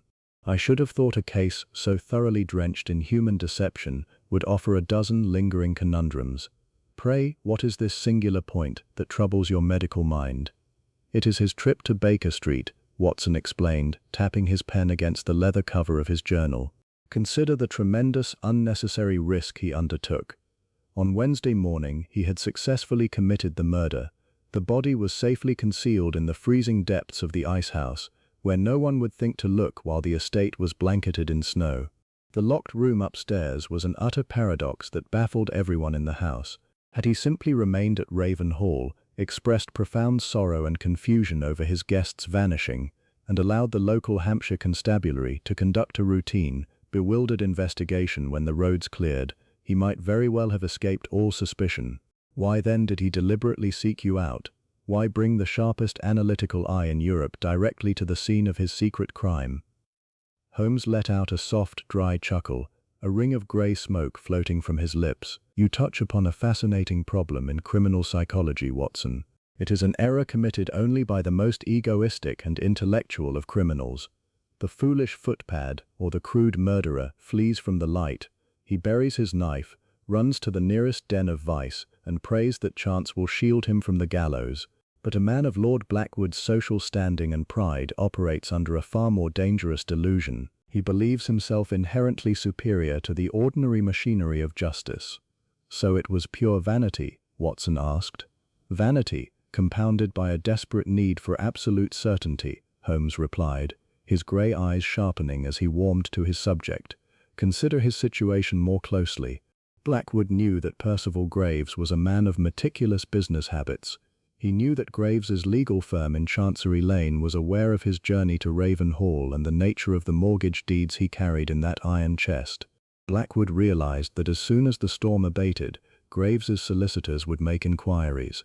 If Graves simply disappeared without a trace while staying as a guest at Raven Hall, a long, tedious and probing police investigation would inevitably follow.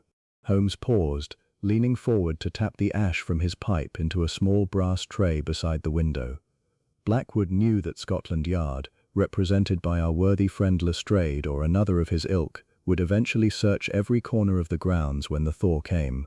If they found the body in the ice house without a clear explanation of how Graves left his room, Blackwood would be the primary suspect from the outset. He possessed the sole financial motive. Therefore, he needed to establish a narrative so compelling, so seemingly miraculous, that the investigation would be derailed before it ever truly began. He wanted an official verdict of an impossible vanishing, Watson mused, nodding slowly as the dark design became clear.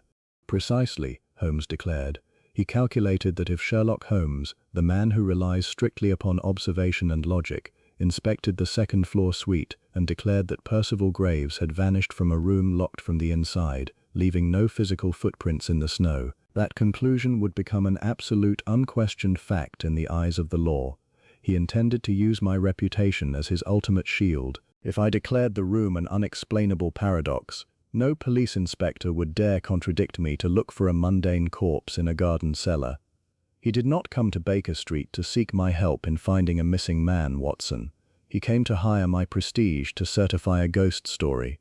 A monstrously arrogant calculation, Watson remarked, a shudder running through him as he recalled the Earl's cold, handsome face. He sought to make you an unwitting accomplice in his own exoneration. It was a brilliant gamble, Holmes admitted freely, a spark of professional appreciation gleaming in his eyes.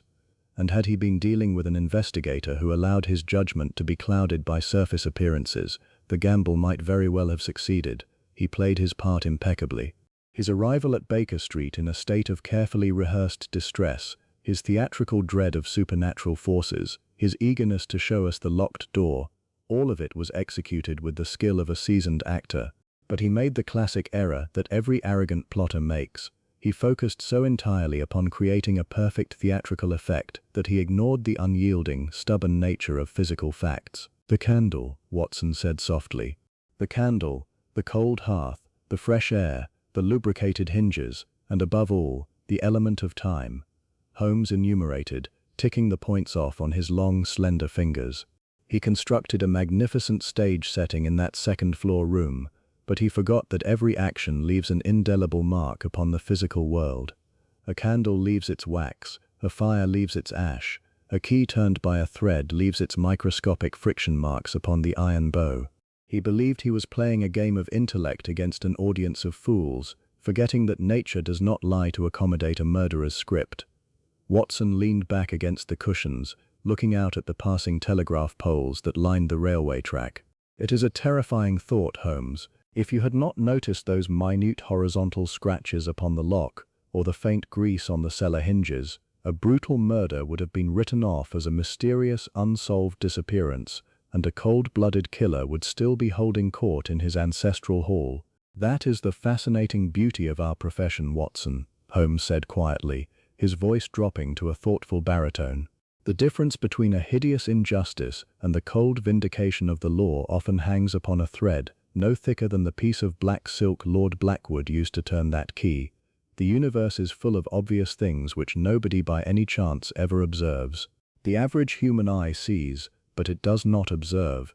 It accepts the picture presented to it without ever questioning the brushstrokes that created the image." "And what of the others?" Watson asked, shifting his gaze back to his notebook. "What of Dr. Finch, Lady Margaret, and young Pendleton?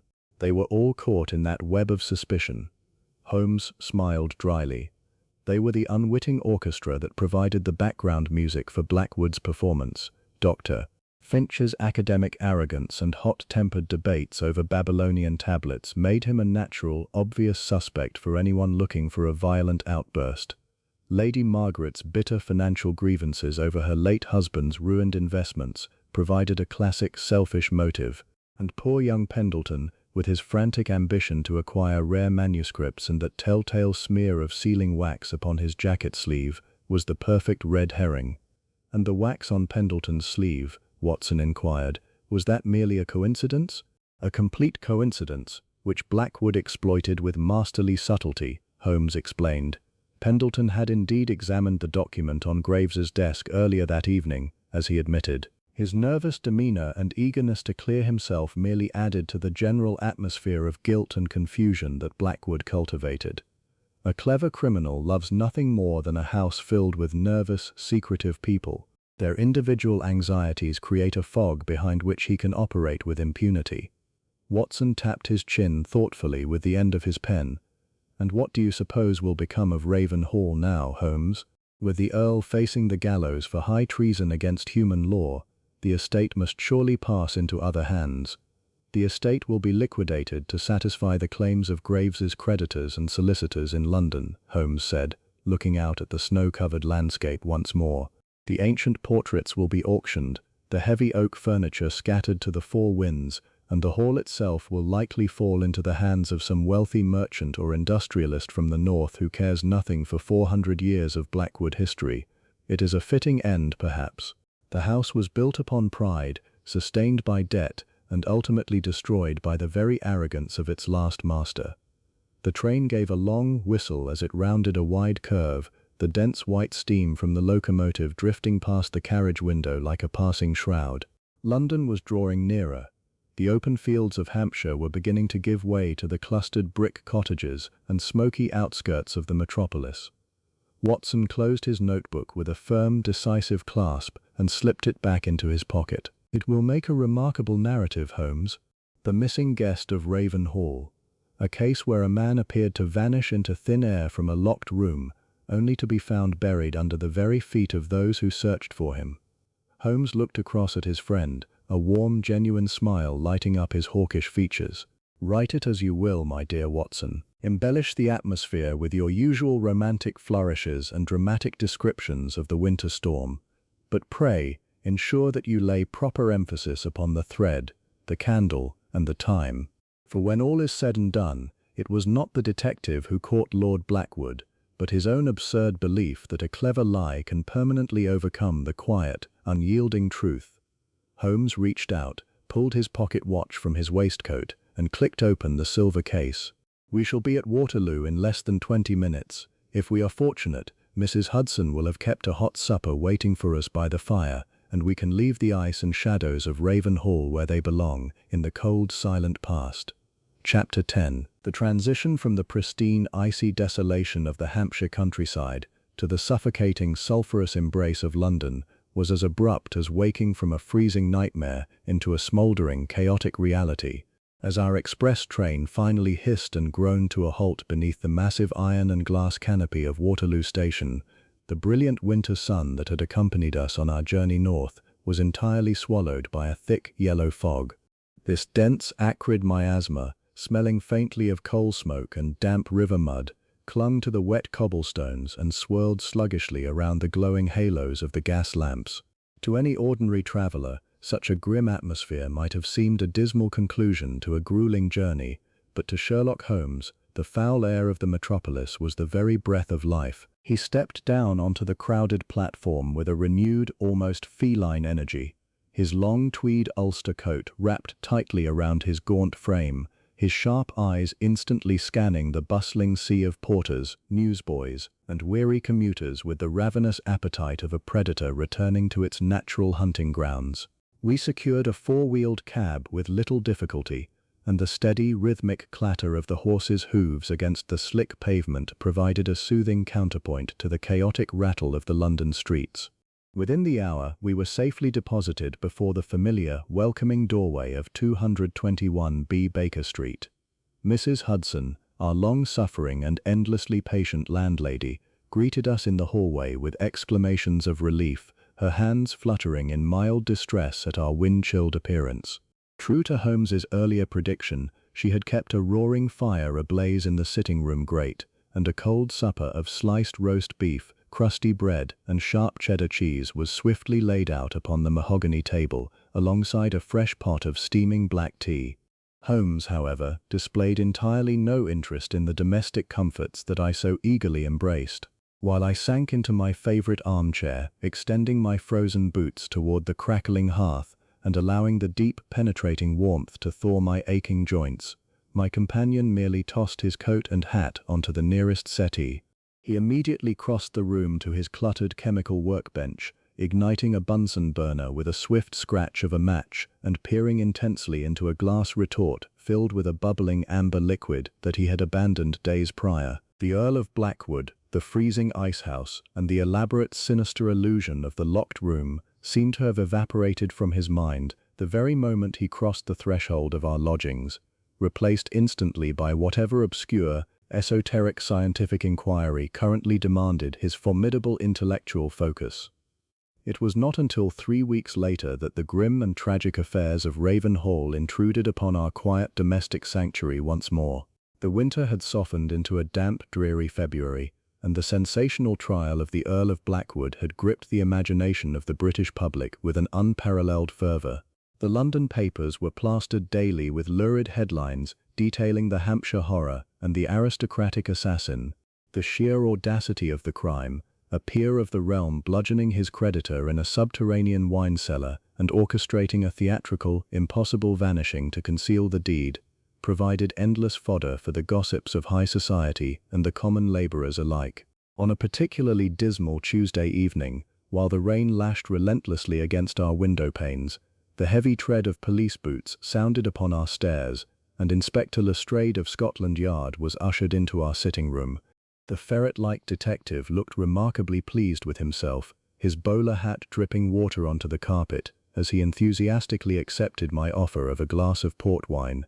He took a seat nearest the fire, rubbing his hands together with immense professional satisfaction.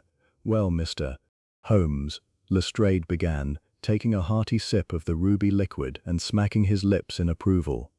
"I thought you would care to know that the jury returned their verdict at the Old Bailey scarcely 2 hours ago. Guilty on all charges. The judge did not even hesitate before donning the black cap. Lord Blackwood is sentenced to hang by the neck at Newgate Prison before the month is out." The man stood in the dock as stiff as a board, completely unbroken, staring straight ahead as if the entire courtroom were beneath his notice. Proud to the very bitter end, that one. Holmes, who was reclining upon the sofa with his eyes closed and his hands steepled beneath his chin in a posture of deep meditation, did not even bother to open his eyes. "Pride is the only possession remaining to a man who has gambled his soul and lost, Lestrade," he murmured softly. "I presume the official police report submitted to the magistrate was suitably embellished to reflect the tireless, brilliant deductive work of Scotland Yard." Lestrade had the grace to blush, a faint crimson flush spreading rapidly up his neck. "Now, see here, Holmes, you know perfectly well that the Yard appreciates your unofficial assistance, but the public expects their established institutions to provide security and answers. It would hardly do to admit that the entire local constabulary, myself included, was utterly baffled by a piece of black silk thread and a burnt candle stub. We gave you full credit in the confidential dispatches, of course, but the newspapers naturally focused upon the diligent excavation of the ice house and the recovery of the poor victim's remains by our uniformed officers. "My dear Lestrade, you need not apologize," Holmes replied, finally opening his eyes and offering the inspector a faint, knowing smile. "I have no desire for public accolades. The work itself is the only reward I require. The moment a case is committed to the public record, it loses all its charm and becomes a mere exercise in bureaucratic administration. I am far more interested in the lingering human elements of the tragedy. What is to become of the Blackwood estate and the unfortunate guests who were trapped in that miserable house?" Lestrade set his glass down upon the side table, his demeanor sobering as he relayed the aftermath. "Raven Hall is to be entirely liquidated, just as you predicted. The creditors descended upon the property like vultures the moment the trial concluded. The ancient furniture, the tapestries, the library, all of it goes to the auction block next fortnight in London. The hall itself will likely be sold to a manufacturing magnate from Manchester who wishes to acquire a country seat. A sad end for a family line that stretches back 4 centuries, but crime is a magnificent equalizer. And the others?" I inquired, leaning forward from my desk, where I had been organizing my medical notes. "Dr. Alistair Finch has returned to his university, though I hear his academic reputation suffered a slight bruising due to his association with the scandal," Lestrade replied. "Lady Margaret has retired quietly to a small cottage in Cornwall, seeking to escape the glaring eyes of London society. As for young Mr. Arthur Pendleton, he actually attended the preliminary estate auction yesterday afternoon. With Blackwood's assets seized and the late Mr. Graves' private collection being managed by his executors, Pendleton finally managed to purchase the rare illuminated manuscript he so desperately coveted, entirely through legal and transparent means this time. A neat and tidy conclusion for everyone save the murderer and his victim," Holmes observed dryly, reaching for his favorite briar pipe resting upon the mantelpiece. "Thank you for the update, Lestrade. You have closed the book upon the Hampshire tragedy with your usual administrative efficiency. I wish you a safe journey back to the yard through this wretched weather." Once the inspector had departed, leaving behind the faint scent of damp wool and stale tobacco, a profound, comfortable silence settled over our sitting room.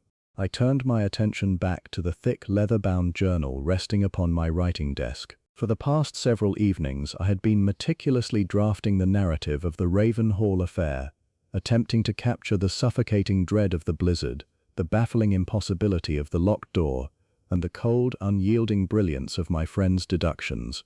I dipped my fountain pen into the bronze inkwell and carefully scratched the final sentences onto the heavy parchment.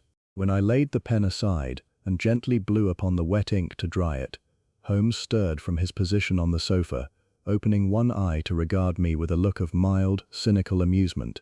"I observe that you have finished your latest romantic embellishment of my methods, Watson," Holmes remarked, striking a match and applying the flame to the bowl of his pipe. "I can only imagine the flowery adjectives and dramatic suspense you have injected into what was, at its core, a remarkably simple problem of basic physics and human geometry. A thread, a key, a candle, and a heavily oiled hinge. It requires no poetry to explain it, only a firm grasp of mechanics." "You do yourself a profound injustice, Holmes," I replied warmly, closing the journal and turning my chair to face him. "You may view your work as a cold, calculating science, but to the rest of the world, it represents the triumph of reason over chaos. You brought light into a darkness that would have consumed innocent people. If Lord Blackwood had succeeded in his deception, Dr. Finch, Lady Margaret, or Arthur Pendleton might have lived the rest of their lives under a cloud of terrible suspicion, or worse, faced the gallows for a crime they did not commit." Holmes blew a long, thoughtful plume of blue smoke toward the ceiling, watching it curl and dissipate into the shadows near the crown molding. For a long moment he said nothing, his sharp profile perfectly still in the flickering firelight. "Human nature is a deeply tragic instrument, Watson," he said at last, his voice dropping to a low, reflective baritone that completely lacked his usual biting irony. "We build our grand houses of stone, we wrap ourselves in titles and ancestry, and we convince ourselves that we are civilized creatures. Yet, when the foundations of our security are threatened, when the gold runs dry, and the illusion of superiority is challenged, the most aristocratic gentleman is entirely capable of reverting to the brutal savagery of the caveman, wielding an iron poker in a freezing cellar to preserve his vanity. He leaned forward, his grey eyes catching the reflection of the flames, shining with an intense, penetrating intelligence. The locked room at Raven Hall was not merely a physical mechanism to hide a murder, it was a metaphor for Lord Blackwood's entire existence. He locked the door from the inside, to keep the truth out, hoping to dwell safely within a fortress of lies. But there is no door thick enough, no lock complex enough, and no winter storm fierce enough to forever isolate a man from the consequences of his own actions. The truth is a relentless force. It seeps through the cracks beneath the door, it whispers in the cold ash of the hearth, and it inevitably demands its terrible reckoning. I listened to him with a profound sense of awe, recognizing, not for the first time, the deep underlying philosophy that guided this extraordinary man. He claimed to care only for the mechanics of a puzzle, but beneath that cold, analytical exterior beat a heart that understood the dark, intricate, and often sorrowful depths of the human condition better than any poet or priest. "It is a sobering thought, Holmes," I admitted quietly, staring into the dying embers of the fire. "To think that such darkness can reside in the most distinguished of homes, waiting only for a shift in fortune to break loose." "Indeed it is, my dear doctor," Holmes agreed, his mood suddenly shifting with the rapid, mercurial speed that characterized his eccentric nature. He tossed his pipe onto the side table and sprang to his feet, stretching his long arms above his head with a sudden burst of restless, crackling energy. "But let us not dwell upon the morbid failings of the aristocracy. The past is a bucket of ashes, and Raven Hall is nothing to us now but a closed file in my index. Stagnation is the true enemy of the mind, Watson, and I can feel the creeping lethargy of idleness beginning to take hold of my faculties once more." He began to pace the length of the Persian rug, his dressing gown flapping around his ankles. "I require work. I require a problem. Surely this great, sprawling, wicked city of London cannot remain entirely devoid of criminal ingenuity for much longer. Where is the cunning bank robber? Where is the meticulous poisoner? Where is the bizarre, the inexplicable, the utterly fantastic?" As if the universe itself were responding to his restless invocation, the heavy front door of the house downstairs slammed shut, followed immediately by the sound of rapid, hurried footsteps pounding up the wooden staircase. A moment later, Mrs. Hudson appeared in our doorway, looking slightly flustered, holding a small silver tray upon which rested a crumpled, bright yellow telegram. "A messenger boy just brought this, Mr. Holmes," she said, catching her breath. "He said it was of the utmost, desperate urgency, a matter of life and death in Mayfair."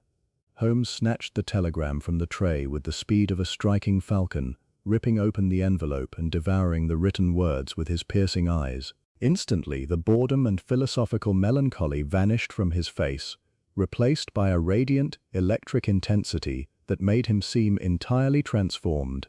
He tossed the telegram onto my lap and rushed toward the coat rack. "The game is afoot once more, Watson," he cried out, his voice ringing with pure, unadulterated joy. "Leave your romantic memoirs for another day. We are needed immediately at the residence of the Duke of Holderness. It appears His Grace's priceless collection of ceremonial silver has vanished from a heavily guarded vault, and the only clue left behind is a single crushed orchid and a pocket watch completely coated in fine blue chalk." I looked down at the telegram, a familiar thrill of anticipation rushing through my veins. I closed my journal, set it safely aside in the drawer of my desk, and reached for my own heavy coat and reliable Webley revolver. The tragic, icy shadows of the Hampshire mystery had dissolved into the past, swept away by the alluring promise of a new enigma. As I followed Sherlock Holmes out into the damp, fog-choked streets of London, plunging once more into the heart of the great city's endless labyrinth of secrets and crimes, I could not help but reflect upon my extraordinary good fortune. To the world, he was the great, infallible calculating machine, the supreme deductive detective. But to me, he would always be the finest, the wisest, and the most profoundly fascinating friend a man could ever hope to walk beside in the dark.